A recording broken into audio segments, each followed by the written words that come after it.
Voilà, bonjour moi, tout le j'ai monde. validé. Bonjour tout le monde sur Papotage. Voilà, je suis contente d'être aujourd'hui avec Marie.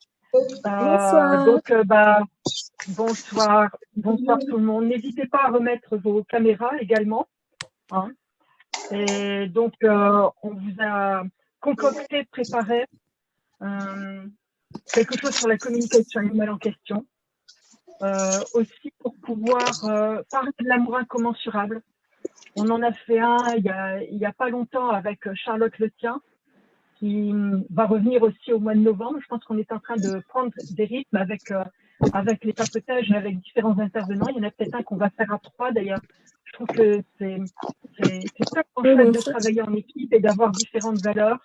Donc là, on a décidé avec Marie de travailler sur l'amour incommensurable. C'est surtout une idée de Marie d'ailleurs. Donc elle va pouvoir, je pense, commencer là-dessus et vous lancer là-dessus parce que voilà, ce sont vraiment des idées communes, un projet commun, c'est tout ça, quoi. On n'est vraiment plus dans l'individuel, dans cette histoire de papotage. Complètement pas. Alors, il faut arrêter. Complètement pas. Ouais. Et ce qui est intéressant aussi, Lucille, c'est que tu as utilisé le terme d'incommensurable. Et les gens, ils vont se dire, mais pourquoi elle dit incommensurable et pas inconditionnel? Je sens déjà des gens qui disent, mais pourquoi? Parce que il faut cesser. Parce que j'aime pas inconditionnel. Voilà, moi, il faut cesser. Je peux parler d'amour inconditionnel parce qu'avoir un amour inconditionnel, c'est y mettre déjà des conditions. Il faut déjà le dire. Donc voilà. Oui, et ça, c'est voilà, il faut y mettre des conditions. Oui. Tu as raison, Marie. Puis quelquefois, ça va plus loin que ça, parce que quand tu entends parler des gens qui parlent d'amour inconditionnel, c'est aussi, quoi qu'il fasse, je l'aime dans le sens, je serai toujours là, mais je l'excuse aussi. Dans Amour incommensurable, il n'y a pas cette valeur d'anticipation que l'autre pourrait faire une énorme connerie et qu'on serait là tout le temps. C'est même pas envisageable, on est simplement là. C'est ça, on est l'amour en fait aussi. On est juste, c'est exactement ça. Oui, il y a quelque chose où on est dans l'instant présent. C'est aussi un amour que les animaux, plus on fréquente les animaux, plus on comprend ce que ça veut dire amour incommensurable. C'est ça. Voilà. Mais par contre, tu te déconnectes. Tu vois, sur Bluetooth, tu sais le truc. Est-ce que vous pouvez couper votre micro, tout le monde, s'il vous plaît, parce qu'on vous entend trop. Je vais désactiver le son. Voilà, je vais désactiver. Pour que on puisse être vraiment dans l'amour incommensurable, c'est aussi écouter les animaux qui ne sont pas là pour juger si c'est bien, si c'est pas bien, si ça leur plaît, si ça leur plaît pas, si on fait bien, si on fait mal. Il n'y a pas de jugement de valeur par rapport à une éducation ou une éthique ou quoi que ce soit. Il y a simplement la capacité à être une présence. Voilà. Et je pense que quand c'est aussi pouvoir voir nos deux facettes, hein, Marie, pour que. Alors, je ne sais pas pourquoi, mais tu as le son qui s'est enlevé pour toi. Attends. Parce que, voilà, c'est parce que tu as désactivé tout le monde, mais moi aussi. Voilà, excuse-moi. Et que tu puisses aussi donner un peu ton approche par rapport à ça et l'expérience que tu en as. Et c'est vrai que du coup, moi, je le dis souvent, hein, je suis une méfieuse de l'espèce humaine. Parce que je sais que ce n'est pas le propre de l'espèce humaine que d'aimer dans l'amour incommensurable. Dans l'amour incommensurable, il y a aussi une dimension. C'est une dimension adaptative. On ne veut pas changer l'autre. Et on ne lui demande pas de s'adapter à nous. Et dans l'amour incommensurable, il y a aussi une autre valeur, qui est une valeur vraiment que les humains peuvent avoir des difficultés, c'est la liberté. Et ça c'est très, très, très, très, très, très, très, on va dire, le terme touchy. Ça passe pas bien. Ça passe pas bien avec l'humain. C'est ça. Et voilà. Et les alliés gardiens, les propriétaires, ils ont énormément de mal avec cette notion-là. C'est-à-dire qu'en fait, il faut arrêter de croire que votre animal vous aime comme vous l'aimez. Déjà, ça, c'est on va mettre les choses au point. C'est pas un gros mot de dire qu'il vous aime différemment. Lui, il est vraiment dans l'amour qu'on dit incommensurable. C'est-à-dire que finalement, il ne porte aucune valeur de jugement concernant même ses façons d'être traités. Il va être plutôt dans justement, comme tu dis, dans le maintenant. Moi, je dis le maintenant, tu vois, parce que l'instant présent, tout le monde en fait un truc. C'est-à-dire que son amour, il est dans le maintenant uniquement, il n'est pas dans le passé et il n'est pas en train de se projeter dans l'avenir. Donc voilà, ça, c'est différent de nous. On doit toujours, nous, dire, est-ce qu'il m'aime? Est-ce que finalement, si je suis là plus souvent, est-ce qu'il va plus m'aimer? Est-ce que si je lui donne d'autres paquets de croquettes, est-ce qu'il va plus m'aimer?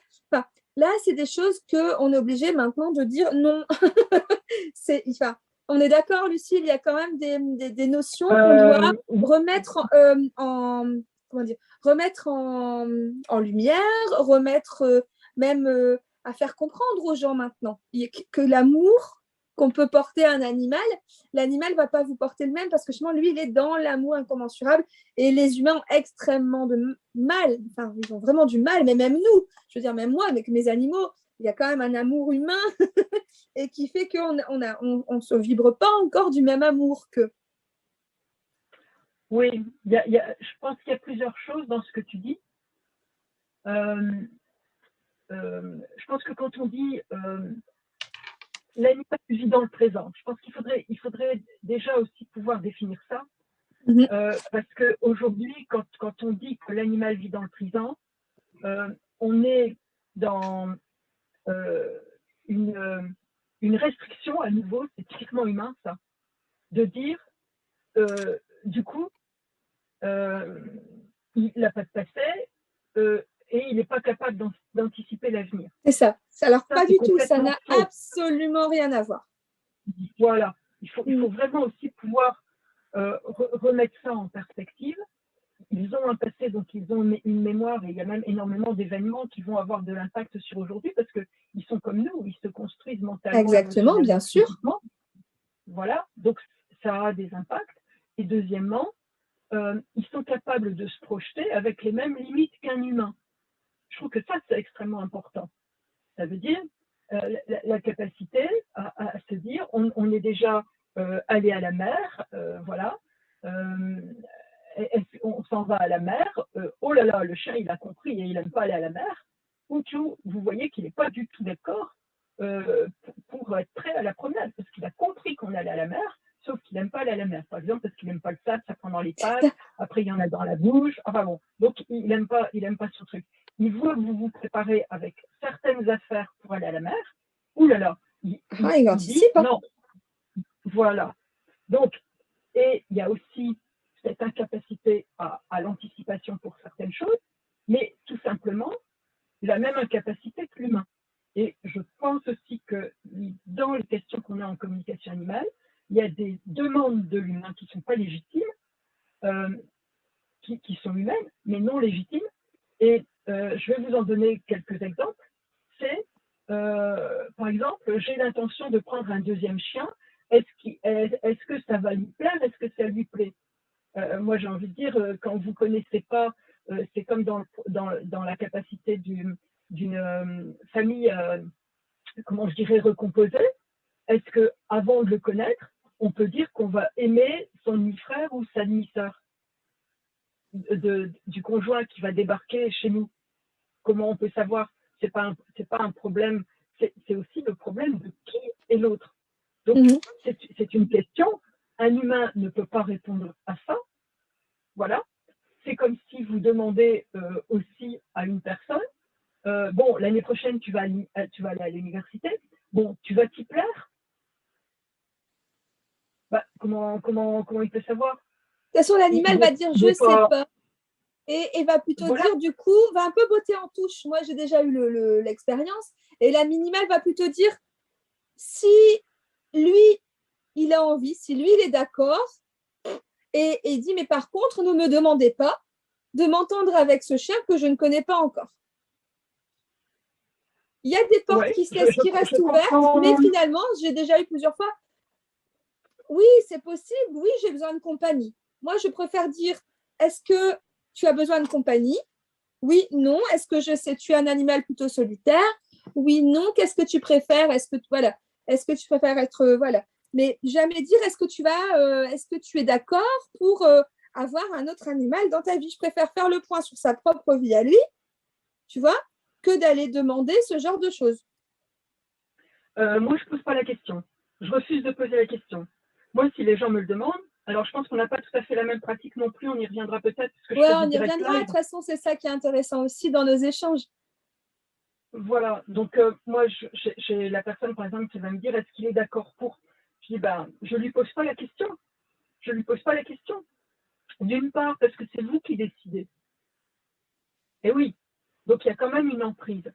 Et on ne peut pas se dédouaner ou se dire qu'on fait quelque chose de bien parce qu'en fait, on a posé la question et que l'animal nous a dit oui. Et après, si ça ne va pas, Ah on bah dit, oui, bah, parce zut, que ça alors il devient avait quand même dit l'excuse. oui. Évidemment, on va aller se Tu vois? mettre derrière cette demande comme une excuse finalement oui, si on a envie, enfin, il faut comprendre que les animaux sont souverains, mais les humains aussi. Et ça, ils ont très très peu enfin, ils ont beaucoup de difficultés à comprendre ça. Oui, moi je suis tout à fait d'accord avec toi. Par contre, sur le fait que oui, ce genre de demande est une excuse. Ils vont se cacher derrière cette question. Oui, et moi, je ne la pose pas. Je dis tout simplement qu'on ne peut pas. Il y a trop d'inconnus. Il y a trop d'inconnus. Le mental de l'autre, qui est l'émotionnel de l'autre, ses réactions, quelle va être sa fonction sur le territoire, comment il va s'approprier le territoire, est-ce qu'il va encore laisser la place à l'animal ici. Voilà, il y a quand même des enjeux importants hein, de territoire, de comportement, de mental. Voilà, on n'est pas censé, comment je dirais, s'entendre avec tout le monde. Voilà, ça c'est la règle chez les humains comme chez les animaux. Tout à fait. Et du coup, il y a tellement d'inconnus que là, c'est l'humain qui décide de ça et c'est à l'humain de poser une réflexion par rapport à ça, avec les conditions d'âge, les conditions de santé, les conditions d'hébergement, et de là prendre sa décision au mieux. Mais là, si on écoute déjà l'animal, on peut déjà se rendre compte qu'il y a des animaux qui sont solitaires, mais aussi qui se complaisent dans la solitude. Voilà, ça c'est. Suivant, en plus, comme tu dis, il y a tellement de facteurs. Suivant ce qu'ils ont vécu avant, ce qu'ils ont envie de vivre après. Là aussi, il y a tellement de facteurs que dire oui, non à ce genre de questions serait un mensonge. Oui, voilà, moi je pars de ce principe-là. Je pars du principe que l'animal va nous donner des tas d'indications, voilà, qui donnent déjà à ses propriétaires qui sont les mieux placés dans le quotidien.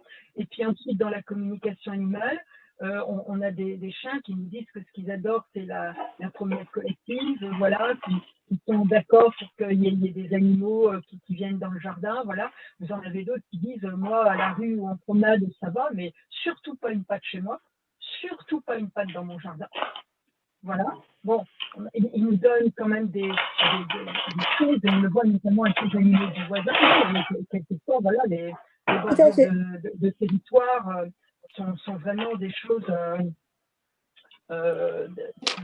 importantes, hein, où il faut pouvoir tenir compte de ça. Et dans leur amour incommensurable, ils en parlent avec leurs mots et sans jugement de valeur et sans demande, sans attente. Je trouve d'ailleurs que ça peut être très trompeur parce que comme ils ont une capacité d'adaptation à voir que quand on fait quelque chose pour eux, ils sont contents, on pourrait croire que ce qu'on fait, alors que ce n'est pas totalement positif pour eux, leur convient quand même. Vous voyez, il y a l'amour incommensurable. Oui, en fait, moi, c'est ce que je dis souvent. C'est ce que je dis souvent aux propriétaires. Je fais en posant, votre animal et les animaux ont cette propension à arrondir les angles. Et à plutôt à dire, même à se dire, voilà, comme tu dis, ils font quelque chose pour moi, je suis heureux. Même si la situation, elle leur convient qu'à 30%, il y a une notion où l'animal va faire OK. Et c'est dommage, parce qu'en fait, finalement, on passe à côté de l'essentiel, en fait, qui est le bien-être à 100%. Oui, voilà. Alors, je ne pense pas qu'on soit en capacité dans nos sociétés de donner du bien-être à 100%. Non, je pense pas, non. Je pense pas. Je pense pas. Et la Terre, comment je dirais, vivre sur Terre, de toute façon, ça n'est pas être dans le bien-être à 100%. Donc, c'est tout à fait normal que nous ne soyons pas dans les 100%. La vie sur Terre, elle est ni blanche ni noire. Elle est plutôt un peu grisouillette avec de temps en temps des moments roses. Hein, voilà. Et donc, c'est tout à fait normal qu'on ne soit pas à 100%. Et c'est sûr que notre modèle de société a tendance à faire baisser un peu le pourcentage. Voilà. Ouais. Et j'ai envie de dire aussi, excuse-moi, oui. Dans le cadre d'une communication animale, il ne faut pas oublier que justement, comme les animaux sont dans l'instant présent, dans le maintenant, la communication animale n'est valable qu'au moment où on la traduit, où on la dit, qu'après, il y a d'autres choses, des choses environnementales, des choses que l'animal peut vivre, peut ressentir, ou que même son propriétaire peut vivre, qui finalement vient un petit peu changer la donne. Donc moi, je préfère dire, voilà, ce qu'on fait comme animal, c'est un instant T. J'aime beaucoup dire ça. Parce que les gens, après, finalement, ils disent, bah ouais, bah, mon cheval va mieux. Ah bah oui, il boite plus. Non, mais ça ne veut pas dire que finalement, on a enlevé la cause du truc, quoi. Tu vois? Oui, voilà. Je pense qu'après, dans la communication animale, il y a une libération de la parole de l'animal. Ça, c'est quelque chose de fondamental. Qui donc sait que maintenant l'humain a entendu, a compris, a eu avec des mots entendables pour l'humain. Mm-hmm. Et l'animal attend des réactions, il attend des mises en place, il attend des actions de l'humain. C'est ça. Il attend du mouvement. Hein. Voilà. Il se livre vraiment avec son cœur pour dire les choses, pour parler de sa vie. On lui offre la parole, donc automatiquement, voilà, il parle de tout. Hein, voilà, moi, je vois qu'avec les animaux, allez, ça dure un bon, sur 45 minutes d'entretien, il y a à peu près 10-15 minutes de réponse aux questions avec les propriétaires, mais il y a une demi-heure où on n'arrête pas. Où il se livre. Ah, oui, et surtout, des fois, des choses complètement marrantes, quoi, où... Enfin voilà, j'ai des exemples où finalement il y avait une jument qui voulait absolument me dire qu'elle avait un étang dans son paddock et elle me faisait le tour de l'étang dans son paddock. Regarde là, c'est là où je vais boire. Enfin, c'était super marrant et c'est vrai que ce genre de petites choses-là, moi, ce partage-là avec les animaux, en fait, j'aime autant que finalement les questions-réponses avec les propriétaires, quoi. Ah oui, je te rejoins. Et je pense que par rapport aux questions, moi je demande aux personnes de préparer leurs questions avant l'entretien. Je ne les veux pas, mais je leur demande de préparer. Et après, quand ils questions, on s'aperçoit qu'il Est-ce qu'on peut arrêter les micros, s'il vous plaît? Mais je ne sais pas qui c'est, écoute. Je pense que c'est Vial, c'est ça? Oui, Vial, tu as le micro de... Ah oui, ça y est, je le vois. Ouais. Voilà. Et là, si tu veux, c'est quelque chose où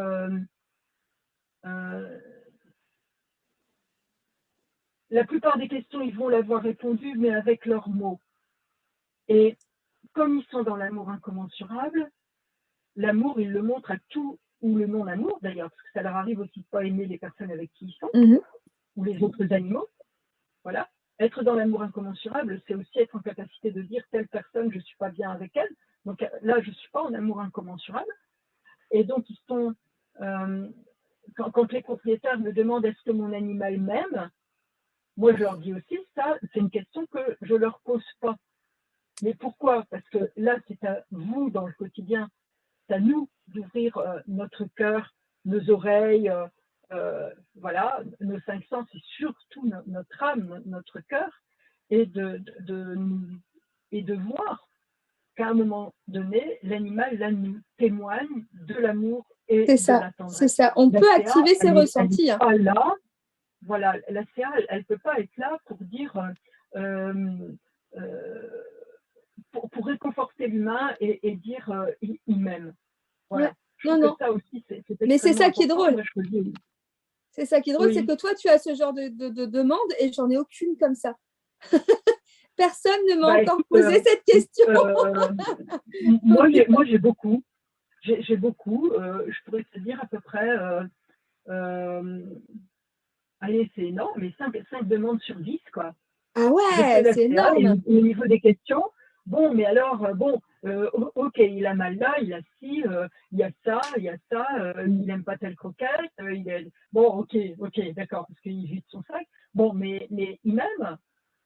Bah, je sais pas, non, ça c'est à vous je ne poserai pas, c'est à vous de voir dans le quotidien. Et souvent, j'ai aussi, compte tenu là, de ce qui vient de vider son sac, donc il y a aussi des choses positives. Hein. J'aime telle promenade, j'aime telle chose, avec tel chien, ça va, voilà. C'est ça. Mais la plupart du temps, ils nous font part quand même des petits dysfonctionnements. Et j'ai énormément la question, bon, mais il est heureux quand même, avec tout le sac là, qui vient de vider, est-ce qu'il est heureux? Je dis, bah écoutez, voilà, quand par exemple j'ai un cheval qui me dit j'ai une sciatique, voilà, donc je leur dis, écoutez, moi là c'est le ressenti que j'ai, je suis quasiment sûre que c'est ça, mais c'est pas à moi de poser le diagnostic, c'est le vétérinaire ostéopathe ou ostéopathe qui va vous poser le diagnostic de sciatique, donc là faites-le venir, mais là vous me demandez s'il est heureux, bah écoutez, heureux comme quelqu'un qui est complètement bloqué du dos, quoi. Hein, là d'un seul coup, le bonheur, il est quand même un petit peu limité parce que tu vis quelque chose où t'es pas bien. Voilà. Et je trouve que dans l'écoute de la CA, c'est pour apporter des plus aux propriétaires. C'est pas pour C'est ça. Ah oui, oui. voilà, c'est pas pour tout ce que le propriétaire attentionné et attentif va voir et ressentir. Et je pense qu'il y a même énormément de propriétaires qui n'ont pas besoin de la CA. Non, ils n'en ont strictement pas besoin. Voilà. La CA, je pense qu'elle est aussi actuellement, voilà, il y a une mode et tout ça, et elle est peut-être un peu détournée de son principe de base, qui est vraiment de se dire, là, il y a quelque chose que je ne comprends pas, là, il y a quelque chose qui ne va pas, là, je dois avoir une autre vision de mon animal. Voilà. Peut-être qu'actuellement, on a, comme tu dirais, des CA de confort. Bon, c'est bien aussi, mais c'est un petit détournement. La CA, elle a vraiment un rôle de pivot d'orientation, d'écoute et de compréhension des causes. Mhm. Je trouve que ça, c'est extrêmement Mhm. important et comme une petite dérive. Alors, il y a une petite dérive et en même temps, je vais te dire deux points, ouvrez les guillemets. Je pense que ces gens-là, ces propriétaires-là qui ont besoin justement de ces genres de CA de confort, s'orientent vers quelqu'un d'autre. Tout simplement parce que énergétiquement, on n'est pas disponible, je pense, pour accéder à leurs demandes. Donc déjà, clairement, le choix et tout se fait naturellement. J'ai vraiment plutôt dans ma clientèle plutôt des gens qui justement sont justement hyper attentifs et ont pas mal de ressentis. Ça, c'est très bien. Mais ils sont arrivés face à un mur, comment dire, une erreur de compréhension, comme ils disent. Des fois, c'est peut-être moi qui ne comprends pas. Et donc là, à un moment donné, c'est vrai que là, ils font appel à moi. Et c'est là que je trouve que la CA, comme tu dis, elle est juste. C'est vrai que nous, on a deux façons de travailler différentes. On va pouvoir expliquer aux gens si tu veux bien. C'est vrai que moi, je suis plus, c'est vrai, dans le lien plutôt justement propriétaire et animal. Et toi, tu es vraiment dans l'animal pur et dur. Est-ce qu'on peut résumer comme ça?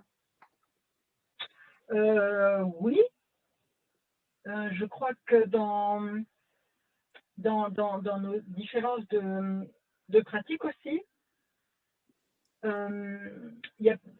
un petit peu ce qu'on disait la dernière fois avec Charlotte, il y a plusieurs façons de pratiquer la communication animale, tu vois.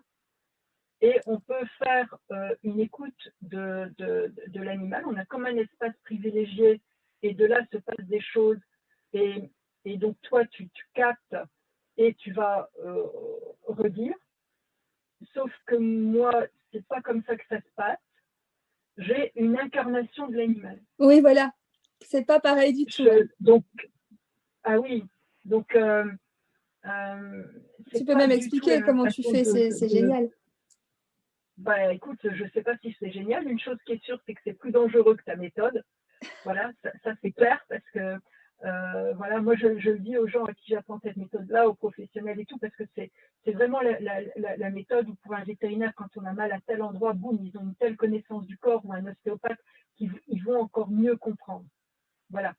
Mais c'est sûr qu'à un moment donné, on prête notre cerveau, nos ressentis, et puis après, il y a une espèce de traducteur qui se met en route pour que ça puisse devenir entendable en paroles, voilà, même quelquefois des phrases complètes et tout ça. Mais voilà, moi j'ai cette incarnation. Du coup,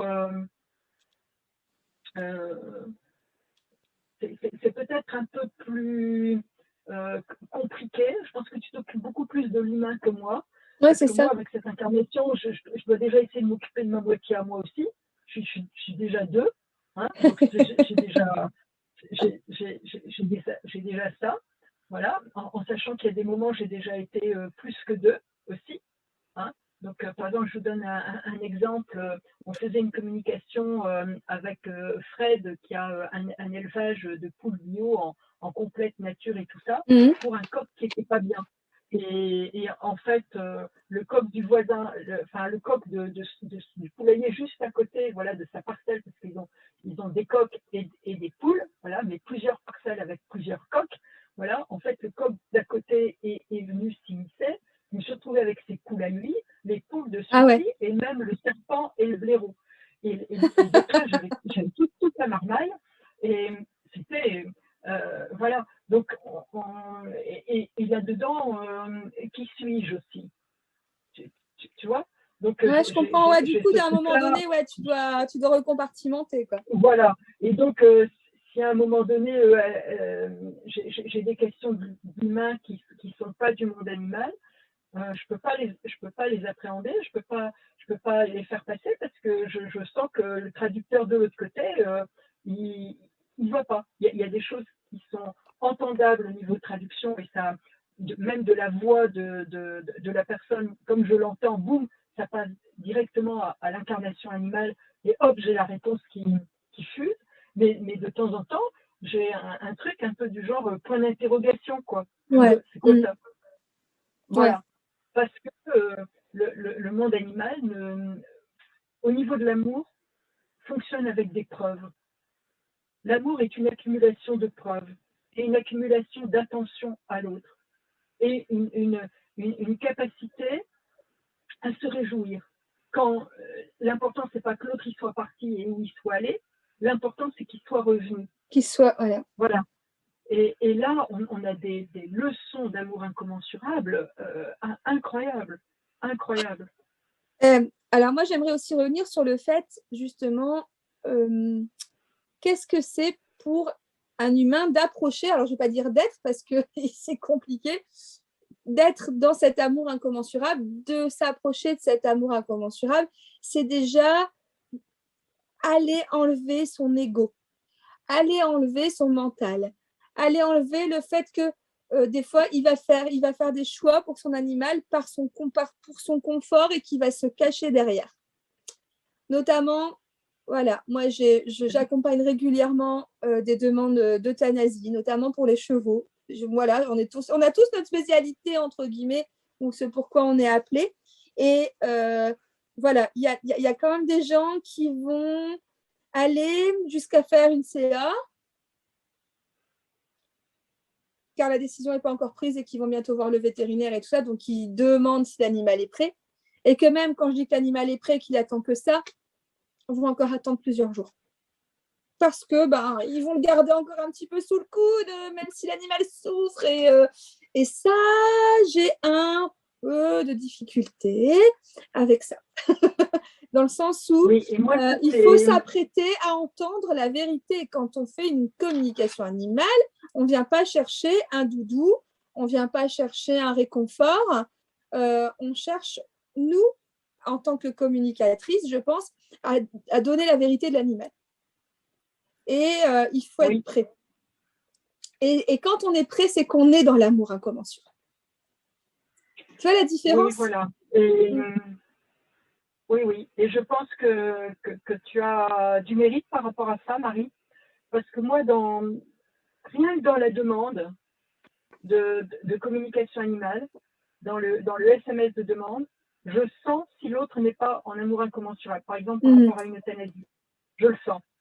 Et là, je refuse tout de suite et je te l'envoie. Donc, tu as bien du mérite. J'ai pas du mérite, mais je pense que j'ai encore la capacité à passer par tout ça. C'est juste ça. Tu as un seuil de tolérance un peu plus élevé que toi. Oui, et la patience, alors que moi, dans la demande, je sais déjà que la demande, il y a la réponse et qu'on veut faire une CA pour traînailler ou pour retarder ou je ne sais pas trop quoi, et que l'animal, là, il y a quelque chose comme de pas digne, voilà, quelque chose d'égoïsme. C'est de l'égoïsme complet, bien sûr. Ah, ouais. Voilà. Et comme je n'ai pas ta patience, faut pas que je fasse la CA. Voilà, ça fait partie des cas. Moi, j'ai toujours l'espoir où je me dis que si je leur dis clairement les choses, c'est une leçon pour l'humain qui va s'en rappeler, qui va retenir et que voilà, c'est un peu ça le truc. Et aussi, c'est que les euthanasies, par contre, les personnes qui n'ont pas encore appelé le vétérinaire et qui disent moi, j'ai dit au vétérinaire d'attendre la CA, ça passe plus. Tu sais, moi, je demande déjà s'ils ont vu le vétérinaire. Oui, voilà. Moi, il faut qu'ils aient déjà vu le vétérinaire. Voilà, ça, moi, c'est très clair. Et par rapport à l'euthanasie, bien sûr qu'il peut y avoir des euthanasies abusives des vétérinaires. C'est extrêmement oui, il y en a, grave, ça c'est sûr. Voilà, il faut pouvoir le dire. Heureusement, ce n'est pas légion. Voilà, mais je pense que c'est comme dans toute profession. Voilà, il y en a de très bons et il y en a d'autres, voilà, différents. Et ce qu'il y a de sûr, c'est que le vétérinaire est le pilier du soin et par décret, dans son décret de compétence, il est le seul responsable de l'euthanasie. Parce que ça, c'est une prérogative humaine et c'est une prérogative donc, de son travail que de préparer aussi le propriétaire et en ayant regardé les constantes de l'animal, d'évaluer par rapport à des conditions physiques vraiment strictes si l'animal est en souffrance ou pas, ou si on doit, par acte d'amour, lui abréger ses souffrances. Je trouve que c'est une des responsabilités très compliquées, d'ailleurs, très très difficile pour les vétérinaires que de vivre ça dans leur quotidien. Ils sont seuls à prendre une responsabilité. C'est pas comme chez les humains où il y a une responsabilité partagée. Ils se retrouvent tout seuls à vivre ça, et l'accumulation de tout ça, bien sûr, ils n'ont pas de psychologue, ils n'ont pas de travail d'équipe comme dans un hôpital, enfin bon, voilà, avec des psychologues et différents collègues, voilà, ils sont quand même bien seuls. Après, dans les cliniques où il y a plusieurs vétérinaires, voilà, il peut y avoir un soutien, mais bon, la plupart du temps, ils sont quand même bien chargés au niveau du travail. Voilà, donc il y a tout ça. Je pense qu'il faut... Voilà, d'une part, je respecte beaucoup le travail et puis c'est tout à fait normal des vétérinaires. Et puis deuxièmement, tu as plus de patience que moi, Marie, et tu es plus sur ce triangle. Tu es plus sur ce triangle.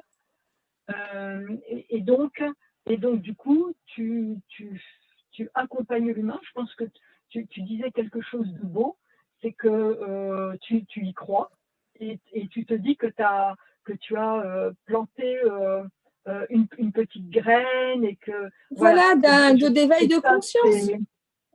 Oui, voilà. Et je trouve que c'est très beau ta façon d'en parler. Et non, mais c'est vrai, surtout quand c'est une part du travail que nous on fait pas. J'accompagne des euthanasies, mais quand le propriétaire n'est pas dans cette optique-là, je le sens tout de suite.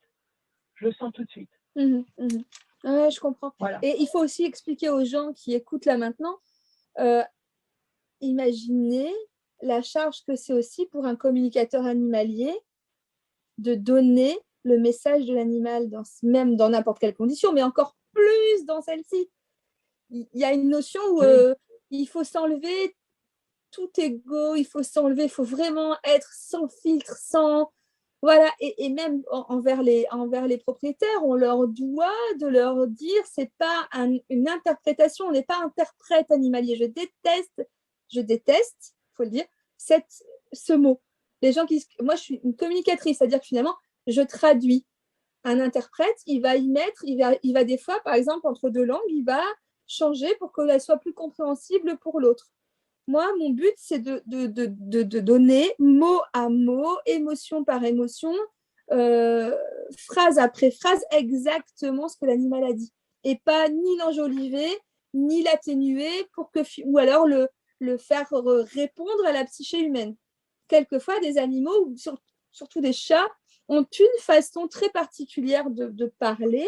Et puis finalement, on va leur poser une question, ils n'ont pas envie d'y répondre, ils vont me parler carrément d'autre chose, ou alors ils vont me dire des choses que je ne vais pas mettre en rapport avec ce que le gardien a dit, et elle me dit, oui, mais c'est ça qui est le plus important. Tu vois, quelquefois, oui, et quelque part, là aussi, notre amour incommensurable, il joue aussi là-dedans. C'est qu'on doit être dans l'amour incommensurable quand on fait une communication animale. Et on doit être dans l'amour incommensurable quand on redonne le compte-rendu. Oui, alors, moi, je vais essayer d'être humble sur cette affaire. On tend vers l'amour incommensurable. Ah oui, on tend, c'est ce que j'avais dit tout à l'heure. Hein. On touche du doigt, on n'est pas l'amour incommensurable, on est humain. On est humain, on a des filtres, on a des croyances. De tendre. Voilà. Moi, ce que je peux dire, c'est que voilà, je regarde la photo et je suis toujours dans. Je regarde une photo et je suis je suis tout de suite dans un état de transe. Donc, il n'y a pas d'autre mot, je ne sais pas quel mot mettre avec ça. J'ai tout de suite l'incarnation qui arrive.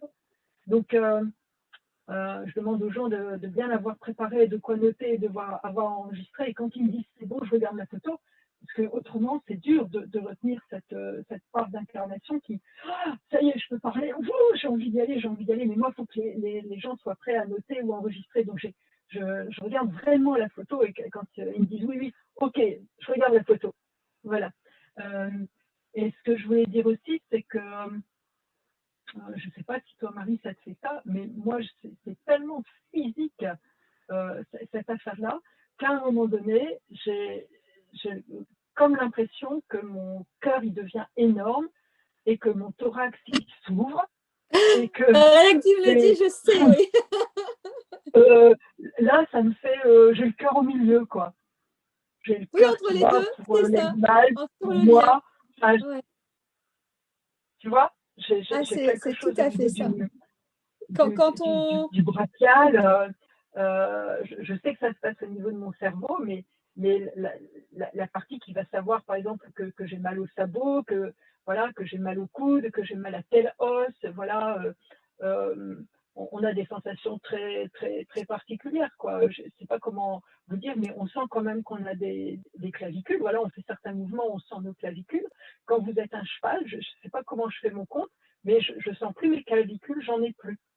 C'est une sensation assez, mais tu as complètement raison, c'est une sensation. Moi, par exemple, quand je demande à un cheval de marcher pour déterminer une boiterie, par exemple, tu sais, c'est une boiterie d'épaule ou quoi que ce soit, je me retrouve pas bipède, je suis quadripède d'un coup. Et j'ai la notion de marcher sur mes quatre sabots, tu sais, sur mes 4 pieds.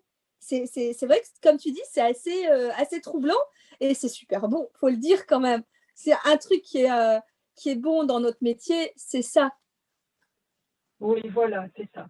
Il y a quelque chose, on vit des sensations que probablement peu de personnes peuvent vivre ou peuvent expérimenter. Et dans ce vouloir toucher du doigt de l'amour incommensurable, parce qu'il y a une volonté personnelle à se mettre dans cet état-là, comme lorsqu'on fait les soins, je parle pour ma part, voilà, je suis beaucoup dans les soins, il y a une ouverture du cœur, voilà, pour que l'on puisse avoir une attention et une intention positive pour l'autre dans le soin. Même quand on enlève quelque chose, ça veut dire qu'on est tout à fait en capacité de faire du moins, tout en ayant une attention. Tout à fait. Donc, ça aussi, c'est important parce que, à préciser, parce que que ce soit dans la CA ou dans les gens, dans les soins, les personnes, quelquefois, s'imaginent qu'on fait que du positif. On est loin de faire que du positif. On a suffisamment d'intentions positives pour pouvoir faire du moins. Moi, j'ai déjà travaillé en CA avec des animaux mais qui se sont pris, mais alors de ces engueulades, mais alors des sacrées engueulades, quoi. En remettant notamment au milieu du tapis, qu'est-ce que ça veut dire l'équilibre entre droits et devoirs pour avoir une vie respectueuse envers son propriétaire. Il y en a déjà qui se sont pris, mais alors des engueulades, voilà. Là, on ne peut pas dire qu'on est dans le plus, si on veut dire ça comme ça. On est dans quelque chose de moins, on est dans l'engueulade, on est dans... Bon, et en même temps, c'est fait avec tellement d'amour et tellement d'intention et tellement d'attention. Et je trouve que ça, c'est comme quand on enlève le mal, ça veut vraiment dire quelque chose. On a une attention positive pour enlever le mal. Donc, on fait bien une action de moins. Voilà. Et je trouve que ça aussi, parce qu'on a toujours l'impression que la CA, c'est pour apporter du plus, ou le soin, c'est pour apporter du plus. On enlève aussi. On enlève aussi. Et... On peut enlever du soin émotionnel, bien notamment. Sûr. Ouais. Mais je suis assez d'accord avec toi, et les gens ne se rendent pas compte à quel point c'est important d'équilibrer l'ombre et la lumière. Les gens nous voient encore, les communicateurs animaliers, comme des travailleurs de lumière. Tu vois les guillemets que je mets, travailleurs de lumière. Alors qu'en fait, je pense pertinemment, moi, dans mes soins aussi aux animaux, aux humains aussi d'ailleurs, travailler aussi bien à aller retirer et remettre des choses dans l'ombre que à aller faire passer des choses dans la lumière.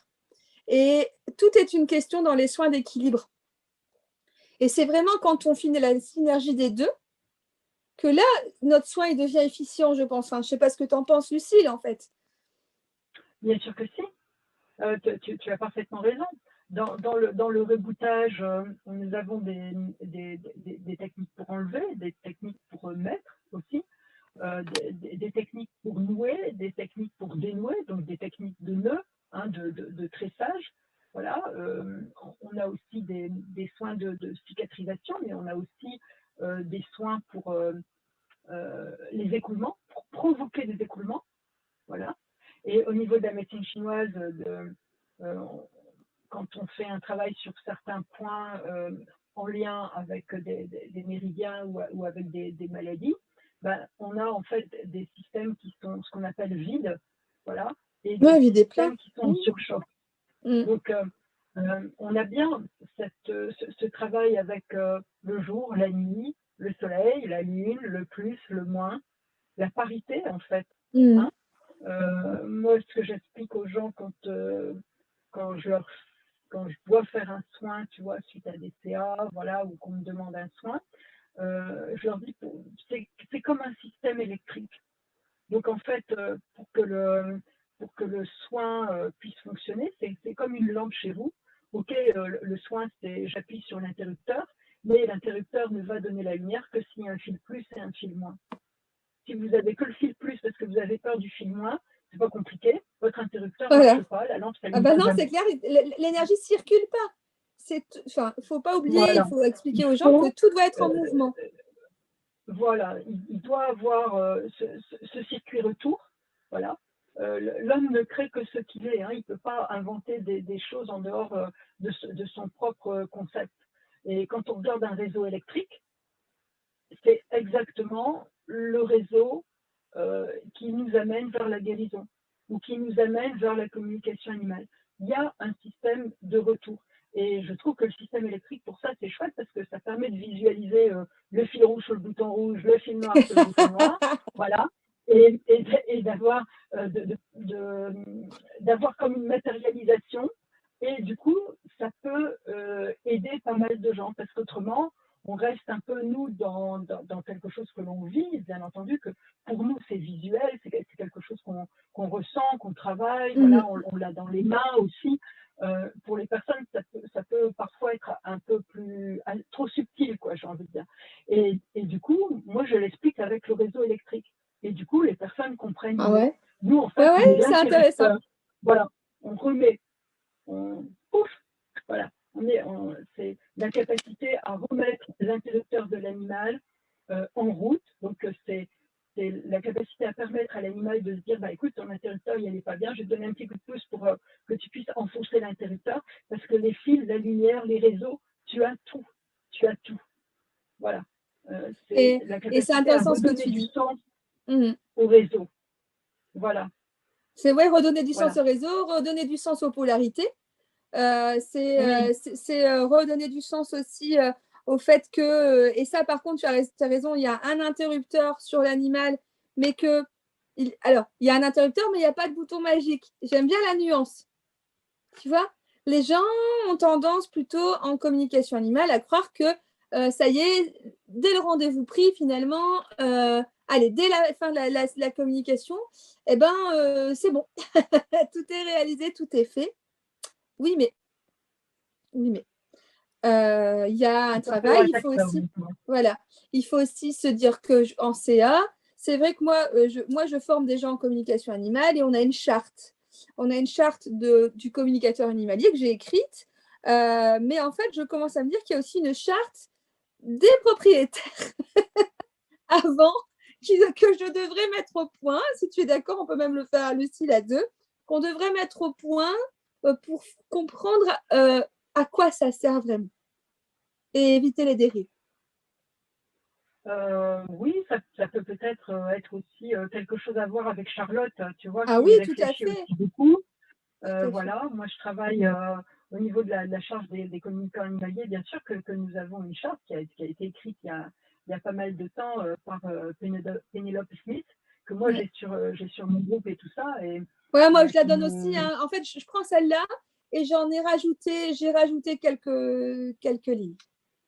Oui, moi je reconnais, j'ai rien rajouté. Elle est sur mon site, elle est sur ma page. C'est plutôt, comment je pourrais dire ça? Me concernant, c'est une adhésion à cette charte et c'est la volonté de m'y inscrire Mm-hmm. et de la respecter. Et donc, pour moi, c'est une garantie pour la personne qui demande une CA. Tu vois, je trouve que on doit aussi apporter des garanties de notre sérieux Tout à aux fait d'accord. propriétaires. Et voilà. Et pour moi, cette charte, c'est ça. Tu vois, cette charte, c'est en adhérant à ça, en l'affichant, c'est le fait de se dire, ah bah cette personne adhère à cette charte, elle y a quand même réfléchi. Enfin, donc il y a des choses qu'on fait, il y a des choses qu'on ne fait pas. Ah oui, quand même. Ça montre qu'on a fait un travail sur soi, qui est sur le long terme, qui évolue d'heure Bien en sûr. heure, au jour le jour. Enfin voilà, nous sommes des êtres de changement, mais comme la Terre, comme le monde. Donc bien entendu que c'est évolutif. Mais je trouve que cette base-là, un peu comme une bonne pâte de terre glaise, voilà, c'est une bonne base, quoi. Voilà, tu vois. Moi, j'aime bien ce socle-là de pouvoir quand même rassurer. Et puis après, oui, c'est notre réseau, mais à travailler entre nous, à pouvoir s'échanger nos problématiques. Je pense que Papotage, c'est ça aussi. Voilà, là, on vous invite avec beaucoup de joie, mais il faut que vous puissiez vous dire qu'on papote. Parce que si on est isolé dans notre, Dans nos pratiques. coin, dans nos pratiques, d'une part, on ne peut pas satisfaire tous les clients. Vous voyez, comme tout à l'heure, moi je dis, oh, ce client-là, ça, je ne sais pas faire, je suis incapable de faire. Donc, le client, quand même bien que je l'oriente pas n'importe où. Donc, voilà, donc je travaille avec d'autres communicants. Mais Marie, elle m'envoie aussi certains clients, Charlotte, voilà, ou d'autres communicants m'envoient certains clients parce que j'ai mes spécificités et qui savent que, voilà, tel truc touche, il ne faut pas chercher, c'est Lucie. Et moi, certains trucs, je dis, bah ouais, ça c'est Marie, ou ça c'est Charlotte, ou d'autres. Hein, voilà, parce que je sais que là, on est dans leur créneau, et je trouve que ça, c'est important aussi. Et puis qu'après, on puisse échanger entre nous, parce que ça nous fait grandir. Ah ouais, clairement. Ouais, ça nous remet en cause. ça nous permet de trouver aussi des limites à notre pratique. Où est-ce que c'est la CA? Où est-ce que ça commence le soin? Est-ce qu'on a envie de faire COA et rééquilibrage? C'est mon cas. Et du coup, on trouve aussi nos diversités et nos complémentarités. Je trouve que et puis finalement, ça nous remet à nos propres contradictions. C'est-à-dire que finalement, ça nous permet aussi de rester humble, déjà, de un. Ça nous permet de dire que oui, on ne peut pas, quelquefois, on n'est pas la bonne personne. C'est tout. C'est qu'il y a certaines résonances. Voilà. Moi, je parle beaucoup en termes de vibration. Il y a certaines questions ou certaines même liens qu'on a avec les gens, personnes, enfin voilà, on sait très bien que la CA, soit elle va être de moins bonne qualité, et moi, comme les gens exigent, c'est normal, une CA de qualité toujours bonne. Moi, des fois, quand je ne suis pas en forme, ou quand je ne la sens pas, tout simplement, je donne à quelqu'un d'autre. Oui. Moi, et c'est gage de qualité pour tout le monde, finalement, d'avoir un réseau. Je réagis exactement comme toi. Je réagis aussi par rapport à mon hypersensibilité. Ça veut dire que quand je sens certaines choses, je sais que là, ça m'atteindrait trop. Ce type de comportement humain m'atteindrait trop. Ouais. Tu vois? Par exemple, quand on parlait tout à l'heure de l'euthanasie, là, je sais que je suis capable de m'écrouler. Je suis capable de m'écrouler. Et donc, je sais que je ne dois pas faire. Ouais. Parce que l'objectif de la CA, et même l'objectif comme un professionnel, c'est pas qu'à un moment donné, je sois détruite par mon acte de travail. Parce que l'autre me met dans cet état-là. Ouais. Tu vois?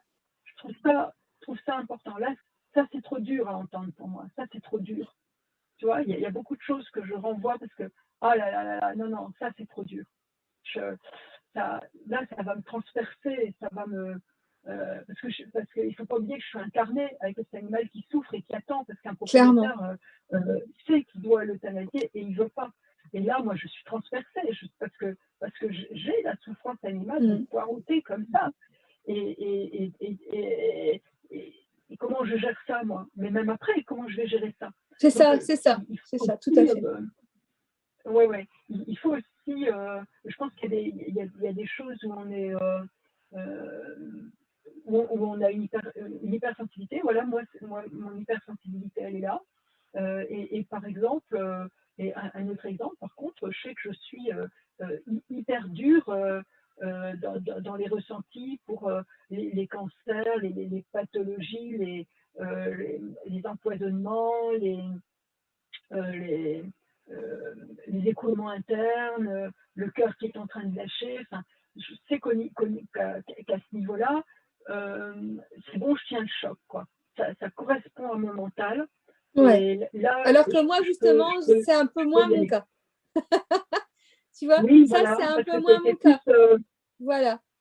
Oui. Donc, moi, j'arrive à les problèmes locomoteurs, les problèmes d'incompréhension avec son gardien, tout ce qui est problème de communication, j'arrive très bien à gérer. Les problèmes, l'euthanasie, c'est assez étonnant, mais après, bon, je suis passeuse d'âme, donc moi, c'est juste un passage. Il n'y a pas de mort, il n'y a pas de vie. C'est un passage, c'est tout. Donc là aussi, je n'ai aucune ambiguïté avec mes sentiments et mes émotions. Mais tu as raison de dire que la CA, elle passe aussi par un côté très kinesthésique et que quelquefois, la souffrance de l'animal, elle est telle que ça nous claque au sol. Ça, il faut le dire aux gens.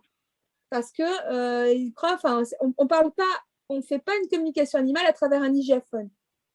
Quand on est avec l'animal, on est avec lui vraiment au moment où on fait la com. Je ne sais pas si tu comprends ce que je veux dire ou si les gens comprennent ce que je veux dire. C'est que on est. Alors toi, tu es l'animal d'ailleurs. Moi, je suis avec lui, mais tellement pratiquement. Voilà. Oui. Moi, je ne suis pas avec lui. À un moment donné, je suis transpercée. Tu es lui. Tu es lui. Oui, je comprends. Et donc, il faut expliquer aux gens ce que ça fait aussi aux communicateurs. C'est hyper intéressant, notre conversation. Parce que je pense qu'il n'y a pas une seule personne, à part les gens qui ont peut-être touché un petit peu du doigt en initiation, ce que ça fait vraiment, vraiment, vraiment un animal qui souffre. Ça fait mal. Ça fait très mal. Et ça fait mal comme si c'était nous. Il n'y a pas de différence. La pire des souffrances est la souffrance émotionnelle, mentale et spirituelle. La souffrance physique n'est pas la pire. Non. Voilà. Donc, dans les cas d'euthanasie reportée, là, on se retrouve sur l'émotionnel, le chemin de vie qui sont contrariés. Donc, les souffrances sont affreuses et dépassent la souffrance physique. Ah, ça dépasse l'entendement aussi humain. Oui, ça dépasse. Oui. Et on a des souffrances physiques quand même qui sont waouh, vraiment qui peuvent, qui sont très très très difficiles à vivre. Je peux vraiment. Et elles sont aussi, heureusement ça part après. Hein. Mais allez, et je ne sais pas comment expliquer, mais tu vois, ça j'ai la force. Oui, mais oui. Oui, en effet, comme tu dis, moi je dis ça nous claque au sol, mais on a la force de le faire. Et pourquoi on a la force? Parce qu'il faut absolument le transcrire au propriétaire. Parce que, comme tu dis, on est, comme tu dis, on avait une différence de nom. Tu sais, moi je disais gardien. C'est vrai que m'a appris avec notre discussion, j'ai tendance à dire maintenant propriétaire, parce que moi je disais gardien, parce que pour moi l'animal n'était pas un objet. Et toi, tu m'as remis dans le contexte, et c'est pour ça que j'ai changé. Tu vois, tu m'as aidé à évoluer. Je dis propriétaire maintenant.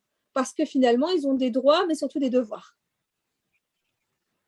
Oui, moi j'ai toujours dit propriétaire et je ne suis pas d'accord pour mettre gardien parce que propriétaire, ça veut dire qu'on a son nom sur un carnet de vaccination et qu'on a des obligations, des droits et des devoirs, qu'on est le responsable légal aussi. Donc par rapport à la loi, voilà, ça remet des choses en place.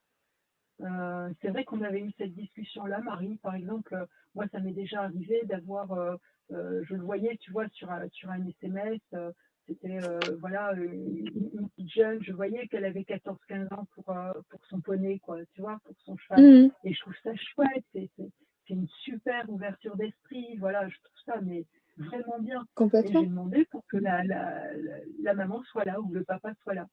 Donc, du coup, j'ai eu un message en disant oui, mais on veut la responsabiliser. J'ai dit oui, vous voulez la responsabiliser, et ça, ok. Mais sur le carnet de vaccination, et celui qui paye, c'est qui? Donc, si j'ai des messages très importants au niveau santé à faire passer et que juste après la CA, il faut que vous mettiez l'animal dans le van, il faut que vous l'ayez entendu par moi, par un adulte qui va vous apporter des preuves concrètes et qui va vous décider à mettre le poney dans le van ou à appeler le vétérinaire. Donc, à un moment donné, c'est vrai. Malheureusement, il faudrait peut-être qu'on ait un discours d'adulte à adulte et de responsable à responsable. Mmh. Voilà. Oui, parce que inquiéter un adolescent. C'est ça. Voilà, qui appelle là par le grand amour et puis on se rend compte qu'il y a quelque chose avec le cheval. Donc, je trouve que là, c'est pour ça, effectivement, cet adolescent est le gardien et c'est tant mieux, on l'apprend à être responsable, à aimer, enfin bravo, quoi, tout ça. Mais à un moment donné, moi j'ai besoin de parler à l'entité financière et juridique. Ça peut peut-être, ça peut peut-être faire des gros mots, mais en attendant, à un moment donné, c'est important. C'est important. Et oui, parce que la CA, il faut dire, des fois, elle va tendre à aller dire, il faut opérer, il faut faire des soins, il faut aller mettre tel complément alimentaire. Enfin, il va falloir mettre en route un système de soins qui est soit allopathique, donc vraiment très vétérinaire, ou alors vraiment avec des soins plutôt énergétiques ou plutôt, comme tu dis, en reboutage. Quoi qu'il en soit, ça a un coût en temps et en argent. Donc, à un moment donné, qui peut supporter ça? C'est le propriétaire. Oui, et puis aussi, comment je dirais, apporter le bien fondé de notre démarche. Et je pense qu'il y a des choses graves et importantes qui peuvent être dites où le propriétaire, l'adulte, là, moi j'ai envie de dire, doit aussi soutenir son ado ou son enfant. Mmh, il y a peut-être des choses où moi je dis aux parents, est-ce que vous pensez que là, dans les discussions qu'on a, vous souhaitez, si l'enfant veut partir, l'adolescent veut partir, pour moi, il peut. Et j'ai des parents qui me disent, ah bah oui, tout compte fait, tu veux arrêter? Oui, j'arrête. Ok. Voilà. Et je trouve que ça, ça fait aussi partie à fait, bien sûr. Ouais. Parce que quelque part, si c'était l'inverse, j'aurais bien aimé qu'on me le fasse, ou j'aimerais bien qu'on me le fasse. Oui. Tu vois, être soutenu dans des moments très très compliqués, ou à un moment donné dire bon écoute ça, t'as peut-être pas besoin d'entendre, ou voilà. Et c'est vrai que avec les animaux, et dans l'incarnation qu'ils vivent, ils peuvent aussi nous parler d'autres incarnations qu'ils ont eues, hein, des incarnations passées, mais ils peuvent aussi nous parler des décédés de la famille, des problèmes dans la famille, et des incarnations qu'ils voient dans la maison, des fantômes, voilà, des désincarnations. Et ils peuvent aussi nous parler des histoires des lieux, des histoires des maisons, voilà. Ah ouais, bien sûr. Donc, il y a des moments donnés, il faut quand même être bien accroché. Donc, bien sûr, on apporte des preuves de véracité, hein. Mais il faut quand même être bien accroché dans cette affaire-là. Je trouve ça assez... donc, du coup, il faut qu'on puisse comme mettre un cadre, tu vois, de sécurité aussi à notre CA. Tu vois, il y a la charte, et puis après, on pose un cadre. Et dans ce cadre-là... Oui, et même, il y a certaines questions. Voilà. Moi, voilà. je leur demande leurs questions et en même temps, je laisse quelque chose d'ouvert. Parce que, comme tu dis, l'animal, il va toujours s'exprimer sur 10-15 minutes sur vraiment les questions de son propriétaire et après, il va s'exprimer sur autre chose. Et d'ailleurs, je préfère qu'il s'exprime d'abord sur autre chose avant de commencer à poser les questions. Il faut aussi que les gens comprennent que finalement, oui, même si les animaux sont dans cet amour incommensurable, il y a une notion de confiance qui doit s'installer entre le communicateur et l'animal. Et donc, je pense que lui laisser la parole quand il n'est pas habitué, ça lui donne une telle envie de répondre. On le sent, hein, de toute façon, ça fuse, mais c'est merveilleux. Et là, je me dis, là, pareil, je me dis, oh, mais les gens ne se rendent pas compte à quel point c'est bon. Oui, après, quand les choses sont posées, quand l'énergie redescend aussi, parce qu'il y a une certaine excitation, quand l'énergie est redescendue, là, c'est le moment de poser les questions. Et généralement, dans ces cas-là, les animaux, volontiers, y vont, mais direct. Si on y va trop vite, il y a certains animaux qui font, là, il y a des fois des seuils émotionnels un peu pas élevés du tout. Et donc, même s'ils sont dans l'amour incommensurable, ils ont aussi leur propre libre arbitre. Et si ce n'est pas le moment, ce n'est pas le moment. Et ça, les gens ne comprennent pas non plus. Moi, des fois, j'ai eu des animaux, des chiens ou des chats, même des chevaux, où on m'ont dit non, pas là. Ok, mais allez, retente un coup, quoi. Et il y a même un chien qui m'a demandé 5 fois, comme si je devais montrer patte blanche, mais c'était lui, c'était sa façon à lui d'être. Et il me dit, mais non, moi, c'est comme ça. C'est pas parce que j'ai été blessée par quelque chose, rien à voir. Il m'a dit non, c'est chez moi. Il était hyper souverain. Chez moi, c'est comme ça que ça se passe. Et quelque part, finalement, moi, j'en ai pas fait ou à l'engueuler ou quoi que ce soit. Je me suis dit, s'il réagit comme ça, c'est qu'il y a bien une raison. Et après, je peux te dire qu'après, toutes les autres qui sont arrivées après, ça a été merveilleux. Le chien était génial. Oui, moi, je le ressens. J'ai pas la même voix avec un animal timide, doux comme ça, sur la réserve, très, très attentionné, voilà, ou un animal joueur, ou un animal intrépide, casse-cou. J'ai pas la même voix, j'ai pas le même corps, j'ai pas la même vivacité d'expression. Avec un agressif, quelquefois ça part tout de suite, j'ai à peine le temps de faire puis il y a ci, puis il y a ça, puis oh là là là là, c'est déjà voilà. Donc je pense que mes premières phrases, parce que je ne sais pas les questions qu'on va poser à la fin, mes premières phrases, elles sont un résumé de la situation. Elles sont vraiment l'image de la situation. Et si on les réécoute, on s'aperçoit qu'en fait, elles contiennent l'essence du message que l'animal a apporté ce jour-là, à ce moment-là, à l'instant T, comme tu disais tout à l'heure. Les premières phrases portent la vérité. Oui, tu as raison. Et les gens, des fois, on veut... Enfin, je vais dire un peu vulgaire, les gens veulent des caisses. Et ils ne se rendent pas compte que des fois, la vérité et la justesse, elles se trouvent dans 3 phrases. Oui, voilà. Et je pense que là, l'animal va aussi nous apporter des preuves. Tu vois, bien sûr que ça fait partie de notre travail que de donner des preuves, c'est dans la charte, Oui. d'ailleurs.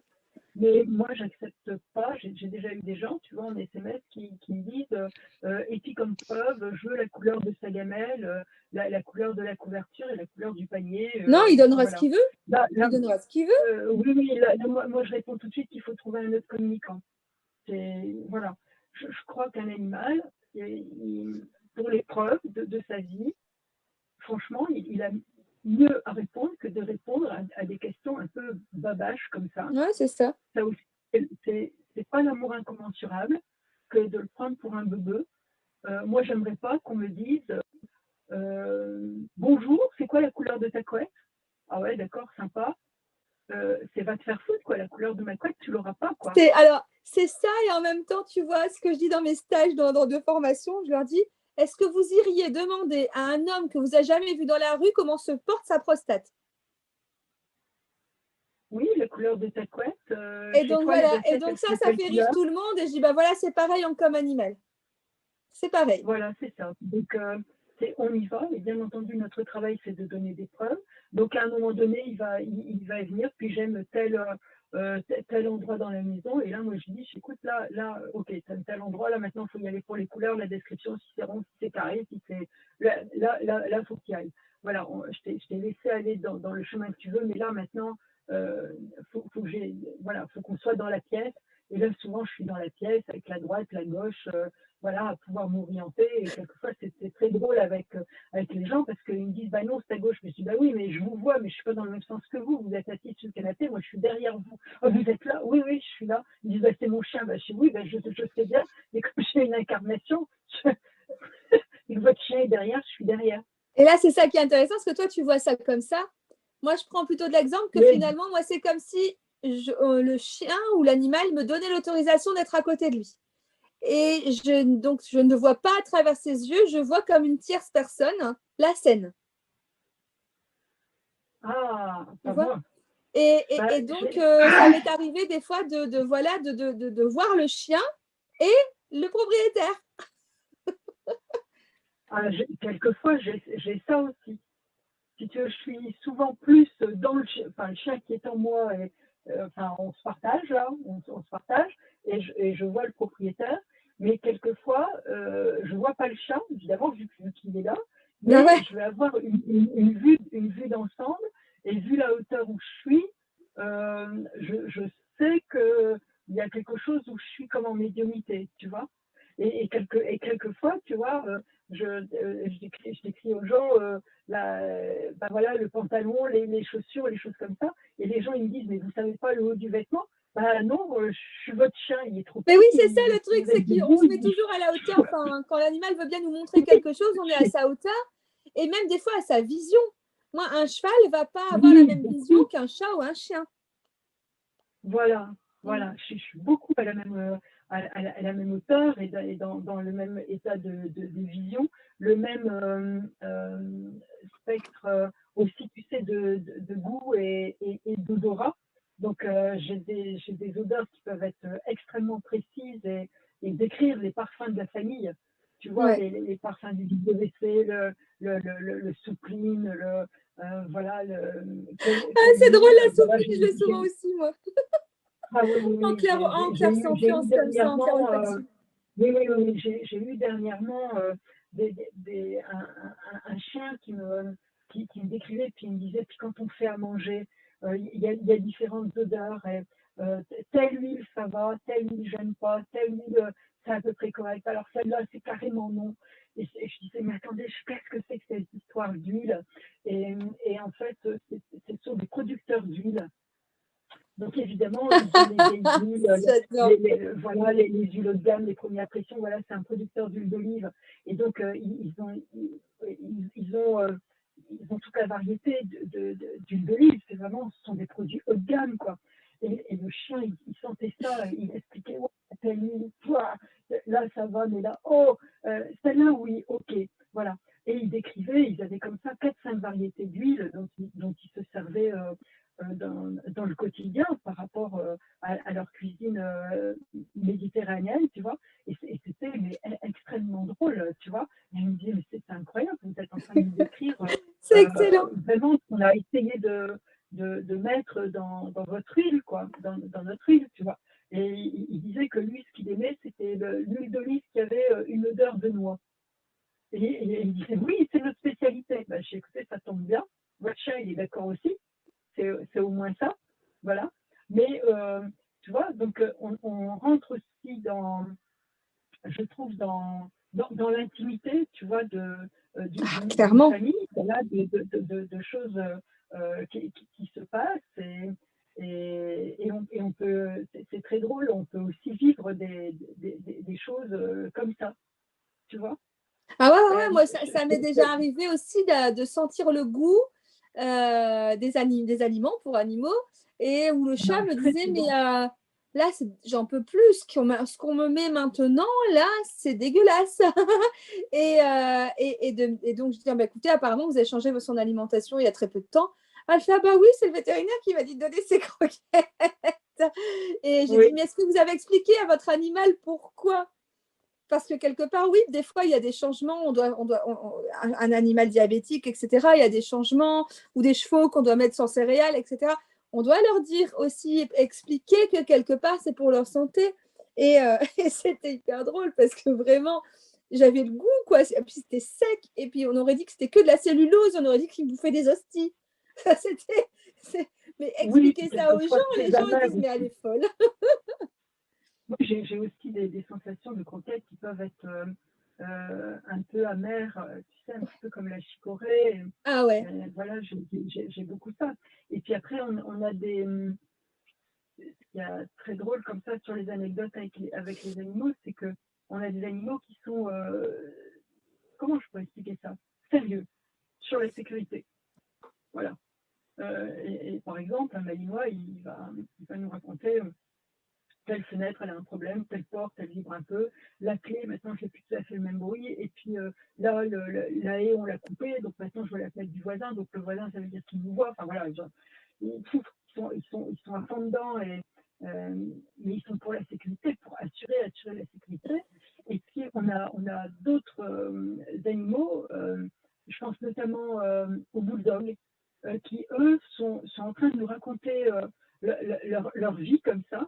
Et je me souviens d'un petit bulldog avec qui j'ai eu, avec qui à plusieurs moments, donc j'étais en train, donc le bulldog il me montrait que j'étais en train, puis j'étais ah non hein. Et puis donc la propriétaire elle me dit bah quoi. Je dis bah écoutez, il est en train de me montrer votre code d'alarme. Je vois votre doigt sur votre code d'alarme quand vous rentrez chez vous en sortant, pour rentrer de promenade.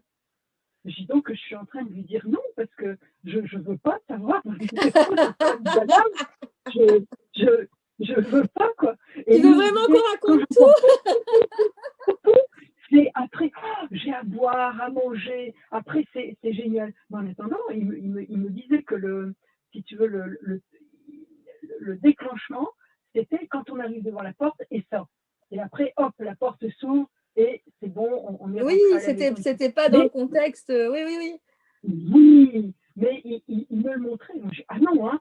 Donc elle me dit, il est en train de me montrer votre code d'alarme. J'ai écouté, c'est en noir, sur des carrés blancs, il y a de l'inox, il y a tout ça. Elle me dit, oui, c'est ça. J'ai écouté, je viens de lui dire, je ne veux pas savoir votre code d'alarme. Je ne veux pas le voir. Voilà, et c'est drôle ce que tu dis. Je veux pas.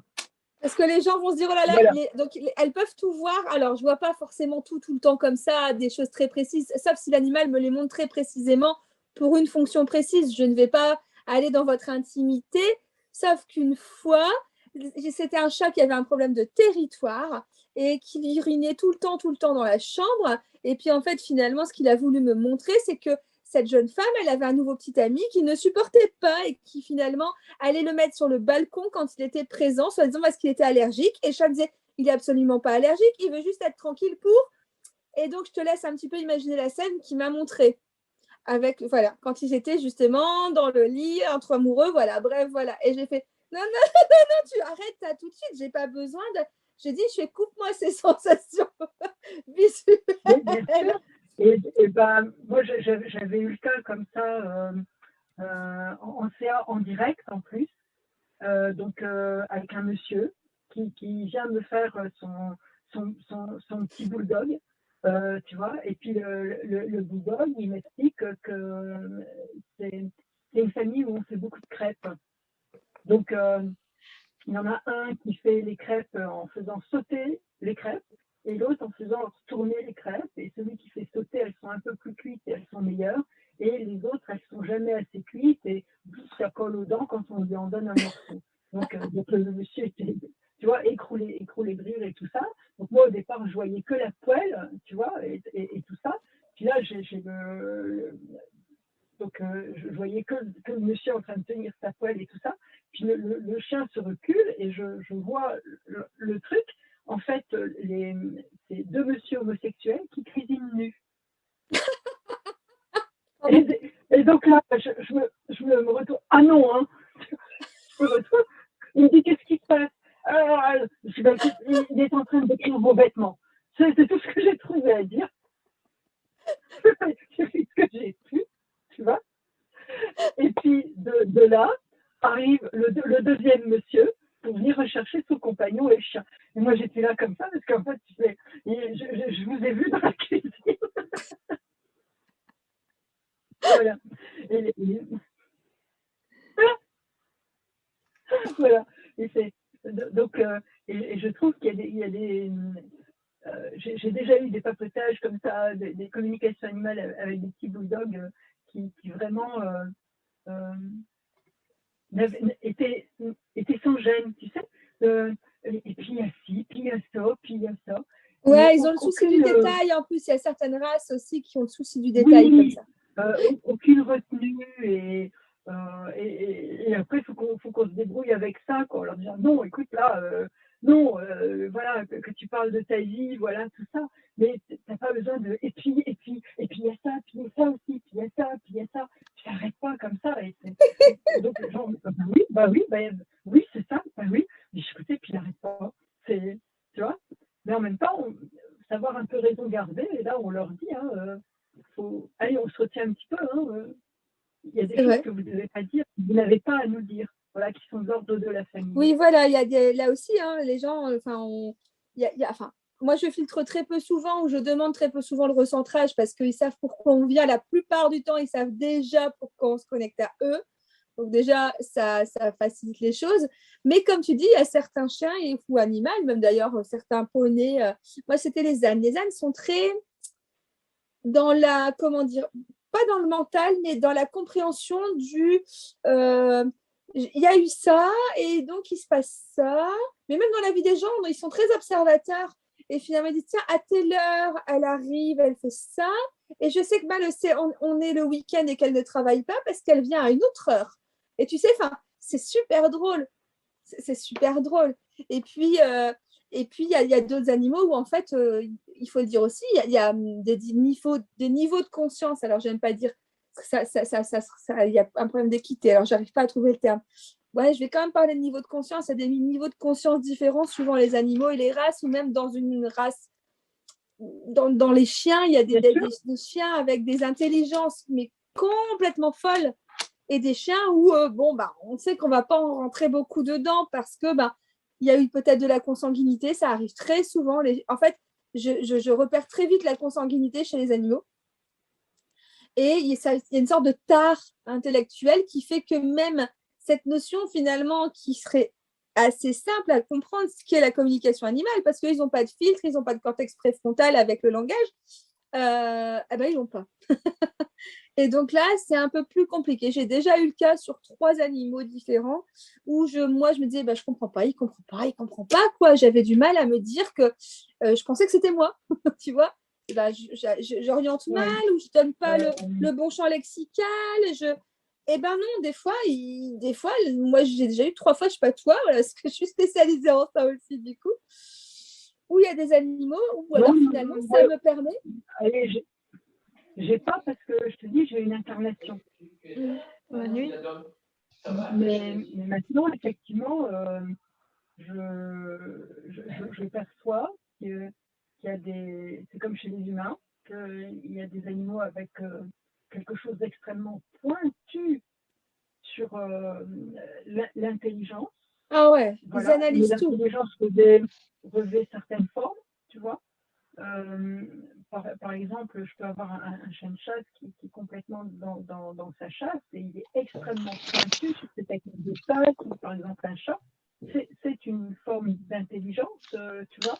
Et puis après, il y en a qui sont dans l'intelligence de la compréhension du monde humain et il y en a qui sont tellement, par exemple, dans leur intelligence de chasse, hein, que la compréhension du monde humain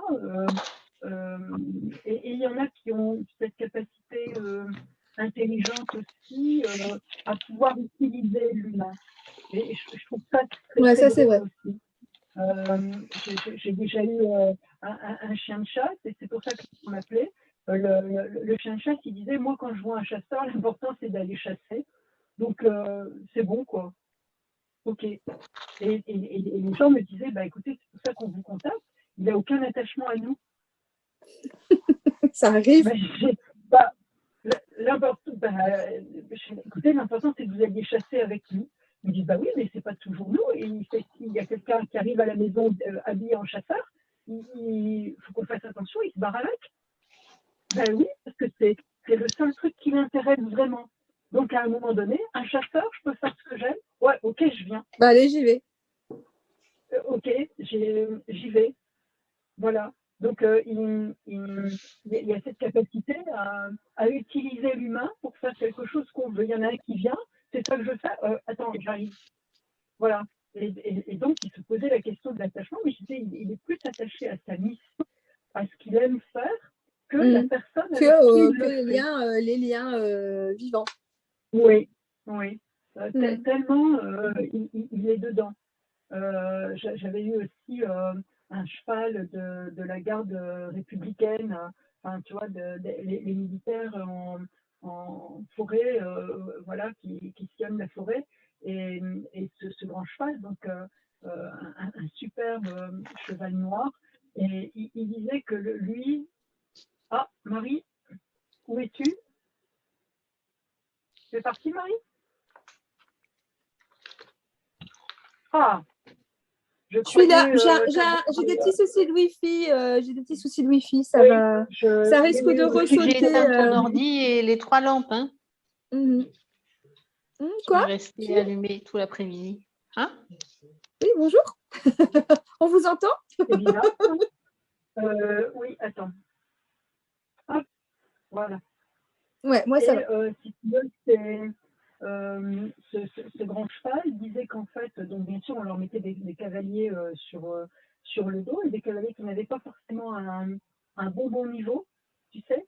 Et lui, il disait qu'il était très sûr de lui et s'il voyait quelque chose qui n'allait pas dans la forêt, mais attends, hein, il s'approchait très très fort, tu sais, puis il en imposait. Donc, par rapport avec des vélos, des piétons, des motos, des voitures, voilà, il faisait arrêter les voitures, donc la voiture s'arrêtait. Mais après, lui, c'était aller à la porte et machin.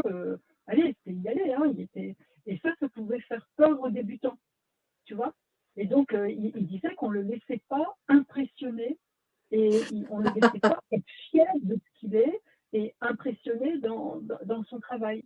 Et il disait aussi, tu vois, que lui, son truc, c'était de vraiment piquer des galops dans la forêt. Il ne demandait pas grand-chose, hein. Il demandait que le cavalier il tienne dessus, voilà. Mais il disait que si il avait une gêne au pied, une gêne à l'arène, tu vois, c'était vraiment un cheval qui avait des exigences et tout ça. Il disait que c'était pas compliqué, il perdait le cavalier, il le laissait dans un arbre. Il n'allait même pas se débrouiller pour le faire tomber, rien du tout. Il se mettait à frotter les arbres et je trouve qu'il le perdait dans l'arbre. Donc j'étais avec la capitaine et la capitaine, elle me dit, bah, c'est bien ça le problème, parce que lui, il rentre, mais le cavalier rentre à pied aussi. Ah bah ouais. Voilà. Et ça me fait penser à mon ancienne jument. Hein. Mon ancienne voilà. jument était à un comme ça. moment donné, il aime travailler, il aime vraiment ça. Il revient à la caserne après, il est vraiment pas drôle, voilà.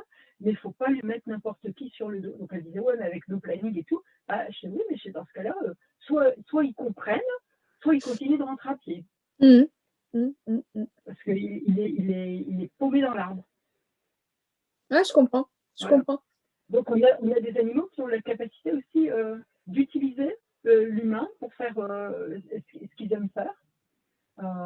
Et quelquefois, ça peut surprendre aussi. Mais je trouve que ça, c'est une sacrée leçon de vie, tu vois, parce qu'on est plus sur l'humain qui utilise l'animal, et puis d'un seul coup, on se dit, ah bon, l'animal peut aussi utiliser l'humain? Bah oui. Alors, moi, je vais Oui, te dire, j'ai une expérience personnelle là-dessus.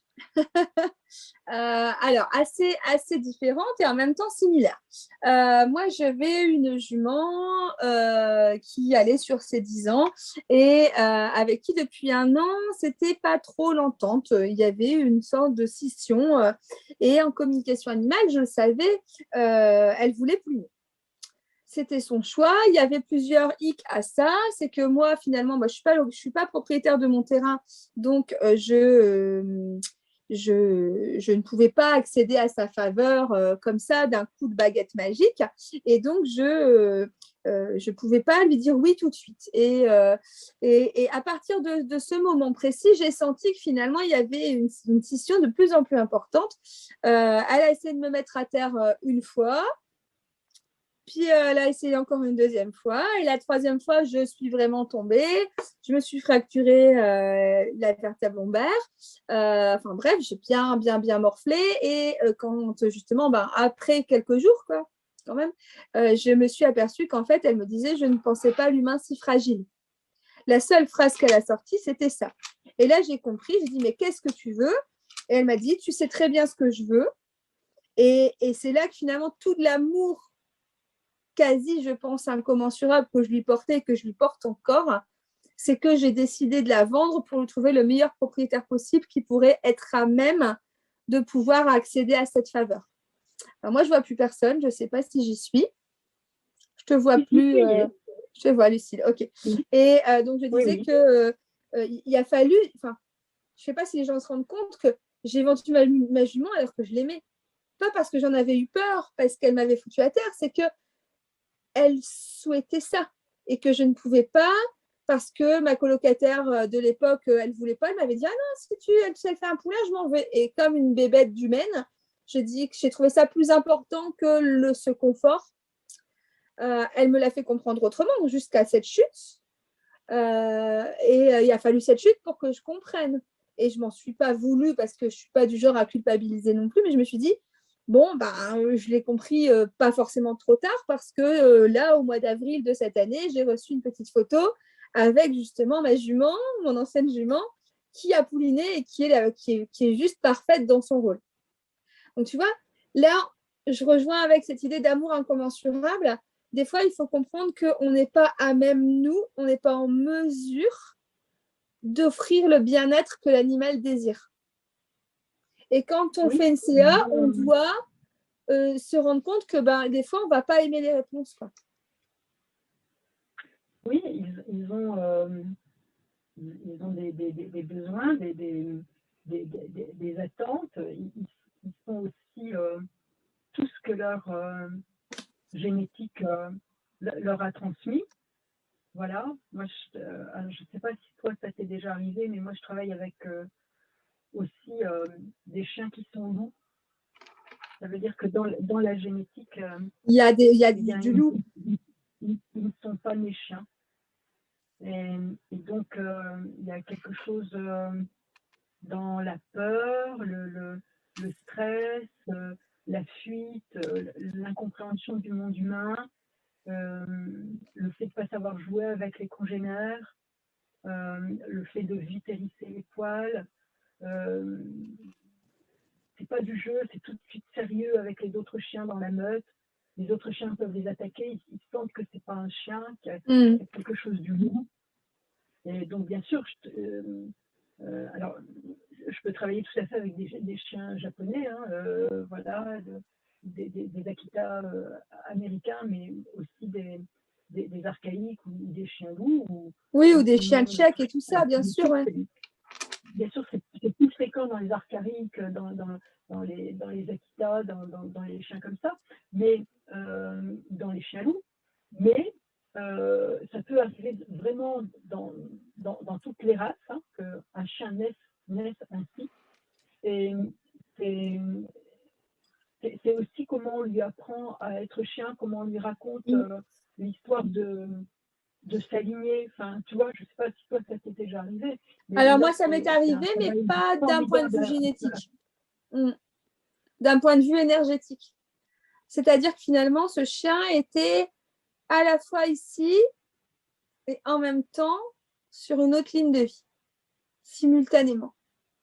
Et donc, il a fallu comprendre déjà où il était plus ancré que d'un côté ou de l'autre, parce qu'il y avait vraiment un problème d'incarnation. Donc ça peut arriver. Nous, on peut avoir des problèmes d'incarnation, mais les animaux aussi. Et donc, il a fallu que je lui explique. Il m'a montré même cet endroit, parce que finalement, là, il était chien, entre guillemets, un croisé bouvier.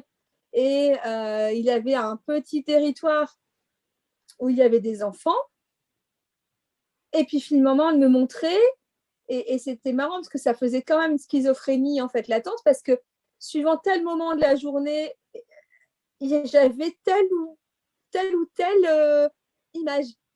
Et donc, je le voyais dans des plaines, dans une sorte de steppe, être chien de berger, courir, aller regarder, finalement avoir l'œil, mais tellement perçant qu'il s'apercevait d'un mouvement ou d'une odeur. Enfin, c'était exquis à vivre, mais c'était impossible à vivre pour lui dans cette vie terrestre. Tu comprends ce que je veux dire? Donc, il a fallu voir si c'était rattaché à une vie simultanée. Est-ce que c'était possible de pouvoir l'en détacher? Est-ce que et finalement, il n'y a pas été possible. Il a fallu trouver des trucs pour lui faire comprendre qu'il était incarné ici et maintenant. Et que voilà, et c'était très intéressant. Finalement, il y a eu une espèce de bascule dans les rêves. Ce chien rêve énormément et les propriétaires m'envoient des vidéos où le chien, en rêvant, court tout le temps. Oui, moi, ça j'ai jamais eu. Donc, comme des incarnations un peu mal réalisées, un peu mal accrochées. C'est voilà. ça.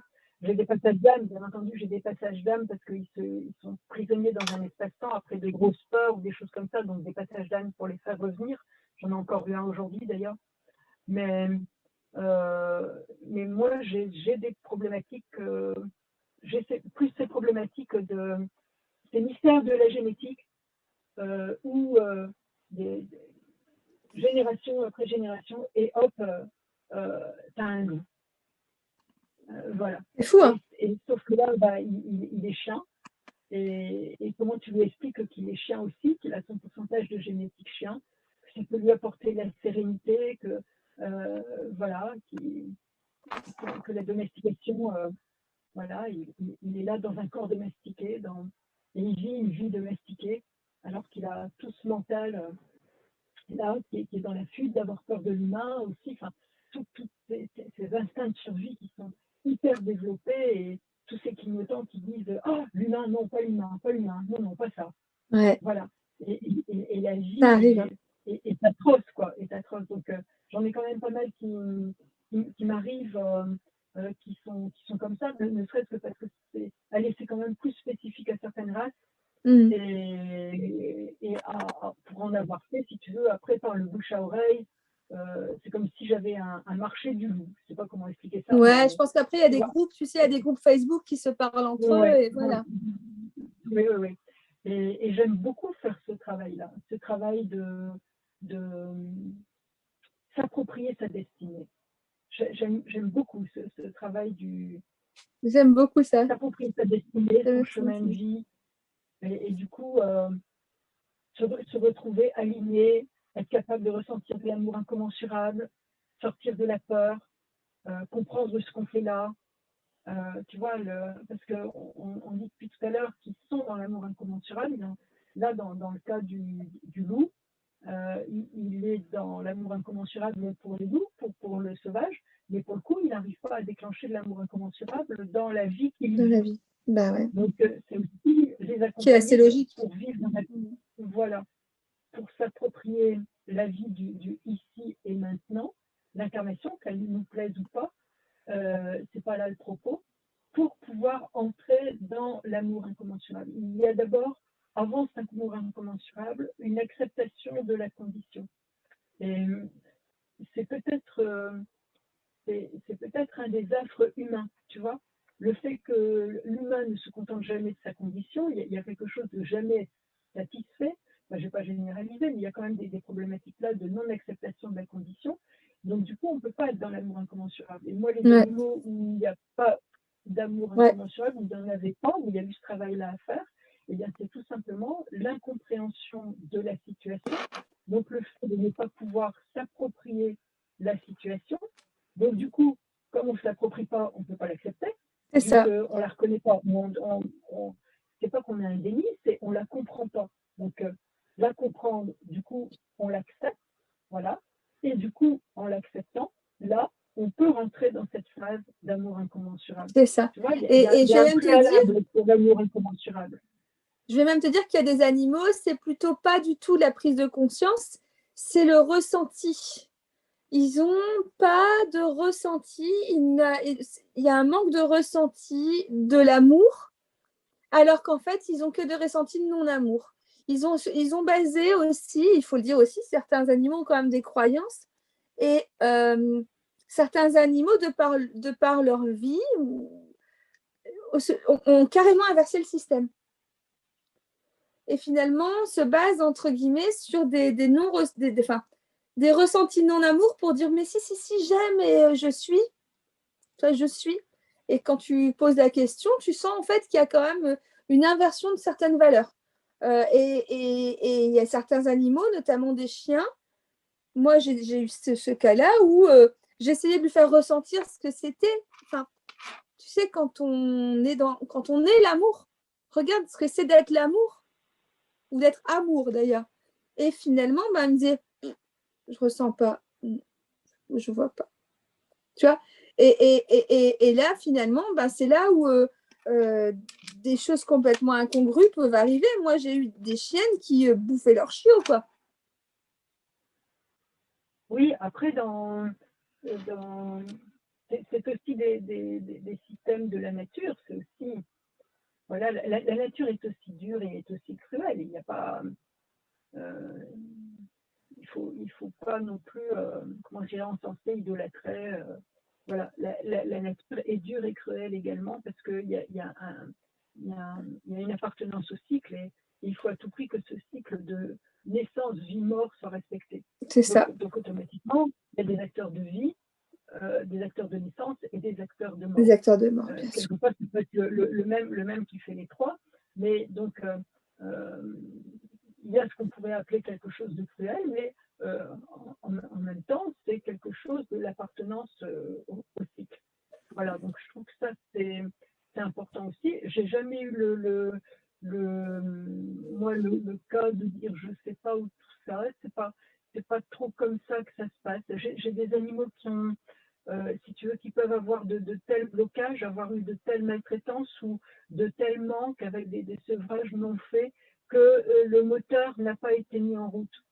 Donc tout le travail de la CA, pour moi, il consiste à apporter la première eau au moulin, à l'alimenter. Donner des exemples, parce que par exemple, après, ils vont accepter de me parler de quelque chose. Et là, tu vois, comme aujourd'hui, un chien qu'on ne peut pas toucher, qui est hyper agressif, enfin, qui vraiment ne va pas bien. Et donc, très compliqué de... je lui ai fait un passage d'âme parce que elle n'était pas là, la pauvre louloute. Voilà, très, très certainement une maladie, enfin quelque chose qui s'est passé chez l'éleveur, pas du tout faute éleveur, mais voilà, quelque chose au cerveau. Voilà, tu es repartie, Marie, je crois.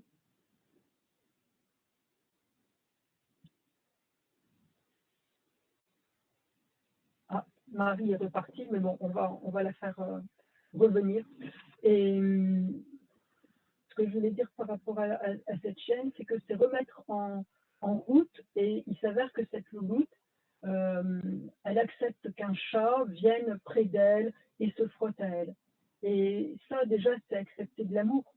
Et ça, c'est quelque chose vraiment de formidable, et ça a permis de raccrocher la goutte d'eau pour que l'amour puisse se mettre en route. Voilà, je trouve ça très intéressant.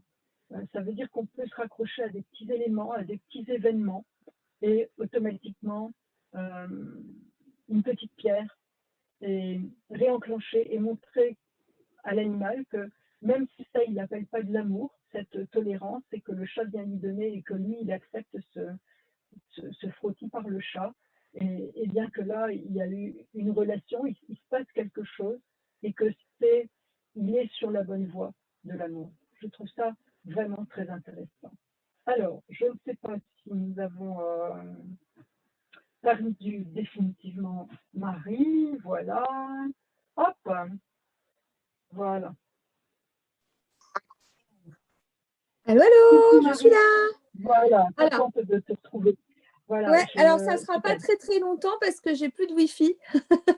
Donc, j'utilise les Oui, données écoute, cellulaires de mon oui, là, je téléphone. disais qu'il fallait qu'on clôture. Là, moi, je disais, tu vois, je m'étais rattachée parce que ce chien, il aime en fait, il accepte qu'un chat vienne se frotter à lui et comme petite goutte d'eau pour pouvoir mettre en route la machine de l'amour. Et ben, je me suis Ah ouais, servie de cette capacité d'accepter le chat et de montrer que là, dans cet échange, il y a quelque chose qui se passe, de camaraderie, d'amitié, mais aussi d'amour incommensurable. Donc, je pense que là, après, dans ces cas-là, c'est à nous de trouver le petit grain, le grain de sable, le tout petit quelque chose, le truc qui fait plaisir, le fait d'aimer manger, par exemple, et de se dire que aimer manger, c'est aimer. C'est aimer. C'est ce ça, qu'il y a c'est l'honneur aimer avec déjà. ça, c'est Aimer tout aimer. court. Et que du coup, on a ce petit fil pour raccrocher à la pelote et redonner du sens. Tu vois, moi, quand ça se passe comme ça, là, je fouille, je trifouille. C'est des communications animales qui peuvent être longues, hein. 1 heure, Oui, 1 heure c'est et ce que quart. j'allais dire. Dans Ne ces parlez cas-là, pas. moi, j'ai fait plusieurs séances, tu vois. Moi, j'y vais. Et je dis aussi beaucoup aux propriétaires, ne parlez pas parce que je suis en train d'aller fouiller à l'intérieur du cœur, de fouiller. Quelquefois, c'est la sensation, si je me trouve un peu dans un cimetière, tu vois, il faut trouver et j'y vais. J'ai pas de raison de le faire en 2 fois. Je sais que je vais y arriver en 1 fois, tu vois, mais je suis une étude première et l'animal veut aussi. On sent qu'il adore, Ouais, qu'il se laisse complètement. fouiller, puis fouiller. Voilà, donc j'ai pas de raison d'en faire 2, quoi, tu vois. Mais c'est vrai qu'il faut que l'humain, dans ce cas-là, souvent je dis, ne me parlez pas, parce que là, c'est faut me laisser faire mon travail, tu vois. C'est aussi quelque chose là qui peut m'arriver de dire en clientèle. Ne me parlez pas, je suis en train de travailler pour et avec votre chien. Vous voyez, alors vous en profitez parce que c'est tout haut et vous avez les questions-réponses. Mais profitez de ça, rentrez pas dans votre moule, je ne veux pas vos questions ni vos commentaires. Je suis tellement en train de faire un travail de faux, tu vois. Ouais, je comprends. Voilà. Je comprends vraiment. Voilà. Bon. En tout cas, j'espère que les gens qui nous écoutent encore, je ne sais pas combien on est encore, comprennent à quel point chaque communicateur animalier a ses spécificités, a sa résonance, que c'est génial, que je trouve ça Oui. génial et que moi, je suis vraiment pour un réseau plutôt qu'une individualité de ça parce qu'en fait, il faut se dire on est là pour eux et Oui, voilà, c'est ça. qu'on doit dépasser le stade de l'ego. Et moi, j'aimerais vraiment que régulièrement, on puisse faire ça et discuter avec d'autres communicateurs animaliers. Peut-être qu'ils ont d'autres façons de faire, d'autres façons de réfléchir, qui peuvent nous ouvrir, en fait, finalement, quand on se met en réseau, on s'ouvre le champ des consciences. Oui, voilà. Et puis se mettre aussi, tu vois, sur des thèmes. Moi, j'aimerais bien qu'on en fasse, par exemple, une spéciale chien, une spéciale chevaux, une spéciale chat, voilà, une spéciale, animal qui a eu des difficultés au sevrage. Ouais. Qu'est-ce que c'est que Eh d'accepter de bien, vieillir? on pourrait en écrire un bouquin, le sevrage. Tellement, tellement, Oui, tellement, tellement, à oui, chaque fois, il y voilà. a des choses qui sont liées à ça. Voilà. Et je trouve que, tu vois, là, on en fait, voilà, qui nous permettent ça. Et je trouve que là, il faut aussi qu'on puisse en faire des plus spécifiques. Et puis peut-être aussi une sur ta façon de former. Je trouve que ça, c'est aussi intéressant. Et moi, ma façon de former, qui n'est pas la même parce que je forme que des professionnels et quand j'ai des demandes de particuliers, j'envoie à toi Ouais, et à Charlotte. Et toi, tu as aussi des spécificités dans tes tout formations. à fait. Je pense que ça peut être intéressant, tu vois, d'en parler pour que les gens comprennent mieux ce qu'ils vont trouver dans ta formation, dans ton type de Oui, formation. complètement, bien sûr, bien sûr. Tu vois, je trouve que ça, c'est intéressant parce que... Faut faire intervenir Charlotte, faire quelque chose à trois là-dessus, parce que je pense que là, les gens ne se rendent pas compte qu'on n'est pas communicateur animalier en faisant 2 jours de stage. Et il faut aussi les mettre aussi dans tout ce contexte qu'on a dit finalement, qui était intéressant, que c'est pas le monde des bisounours, quoi. Et que c'est un vrai métier, c'est des vraies responsabilités. Et que nous, on trouve ça génial et qu'on kiffe grave, mais que voilà, ça fait combien d'années de pratique tu as, même par rapport à moi. Voilà, moi je suis toute petite débutante par rapport à toi, même si ça fait presque 9 ans maintenant que j'en fais. Moi, je trouve que ça peut devenir un outil dans une pratique autre, comme un toiletteur, comme tu vois, ce genre de choses, mais un communicateur animalier qui se met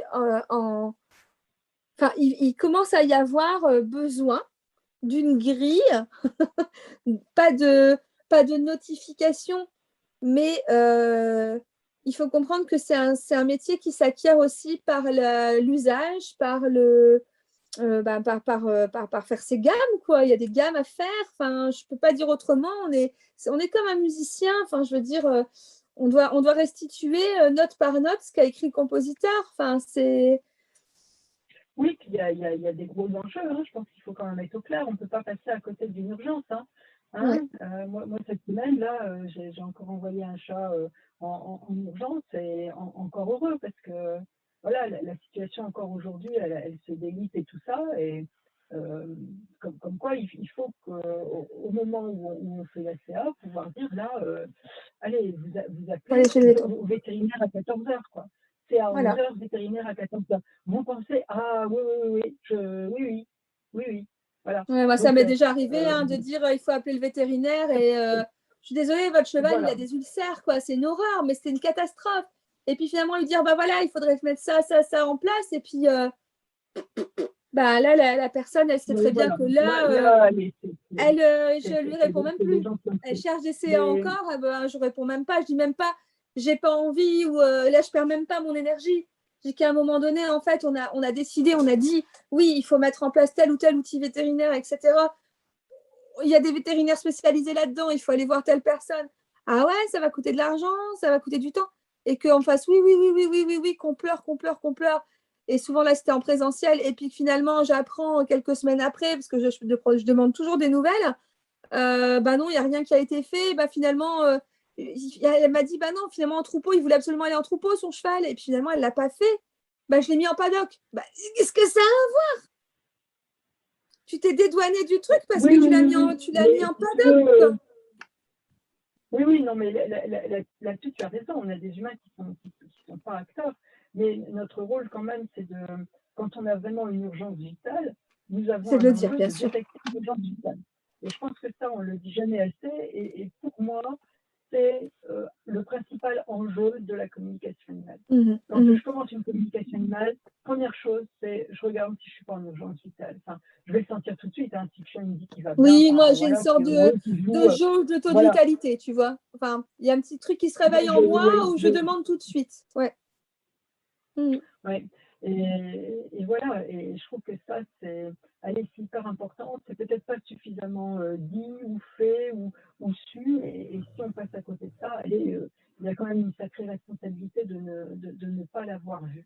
Tu vois tout à fait. Et donc, c'est pour ça que les formations sont importantes et que ça serait génial qu'un jour, on arrive à tous se mettre d'accord sur une sorte de formation diplômante vers une professionnalisation de ça parce que il y a des dérives, mais comme dans tout, on va dire comme dans tout domaine. Ça, il faut se rendre compte aussi. Oui. C'est Charlotte Le Tien qui est en train de travailler sur, sur un très beau programme, génial. Sur une simplification. Et voilà, je pense qu'il faudra que tu puisses te rapprocher d'elle pour ça. Moi, je suis pas trop partante, tu vois, c'est pas ce que j'ai, c'est pas mon chemin, c'est pas ce que j'ai envie de faire. Je suis tellement dans le soin voilà, tellement dans la guérison. Je ne suis pas à former des professionnels de la CA. Ça, c'est pas mon chemin. Non, mais des professionnels de l'animal à faire des CA, oui. Oui, voilà. Comme au reboutage, tu vois. Travailler avec des professionnels et faire des montées de compétences de professionnels et d'adapter des compétences, communication animale, à leurs compétences de base et de travail dans le quotidien. Donc des vétérinaires, ostéopathes, shiatsu. Là, c'est mon chemin. Je ne peux pas t'expliquer le pourquoi, mais là, je suis bien, alors qu'avec des particuliers, je ne suis pas bien du tout. Voilà, donc je ne peux plus faire et je vous envoie les clients avec une grande joie. Voilà. Voilà. En tout cas, c'est avec une grande joie, en tout cas. C'est toujours une grande joie. Et puis, je voulais voilà. aussi dire à ceux qui nous écoutent à quel point j'apprécie nos échanges toujours. Ils sont toujours hyper riches. Parce que tu appelles ça papotage, mais en fait, nous, on le fait déjà nous-mêmes. Donc, ce qu'on est en train de vivre avec des personnes, nous, on le fait nous dans notre quotidien maintenant. Et je suis tellement contente, et j'aimerais que les gens l'entendent, je suis tellement ravie de faire ce live avec toi. Ça me fait tellement plaisir parce que il y a quelque chose, voilà, d'inexplicable, d'énergétique, tout ce que tu veux, avec toi qui est juste fantastique à vivre. Donc, je voulais te remercier. Écoute, un grand merci. Tu sais, moi, je suis dedans. Donc, résultat, je ne m'en rends pas compte, comme dit l'autre. Mais je te renvoie le compliment. J'ai vraiment un très grand plaisir à travailler avec toi, Marie, avec ton rire aussi, avec cette espèce de quelque chose de vivant et d'un peu comme ça joyeux. Voilà. Et je trouve que ça aussi, hein, il faut le dire, c'est une grande joie de travailler avec quelqu'un qui est joyeux. Ouais, c'est gentil. Merci beaucoup. Oui, hein. Oui. Merci. Donc, en tout cas, merci beaucoup. Parce que là, mes données cellulaires, elles se suicident peu à peu. Là, c'est compliqué. Bon, écoute, on va clôturer. On vous dit au revoir à tous. Bien entendu, beaucoup. ça va être sur Zoom. On va vous faire, je vais vous faire le montage. Voilà, et puis vous pourrez le retrouver sur Zoom. Sur ma page, sur la tienne, voilà. Et puis on se tient au courant. Et puis si des gens, si ça a soulevé de certaines questions, voilà, ça sera déjà comment dire. Moi, du moment, enfin, c'est genre de papotage, si ça soulève des questions chez les gens, on a gagné en fait. Voilà, tu as tout à fait raison. Et là, je clôture l'enregistrement.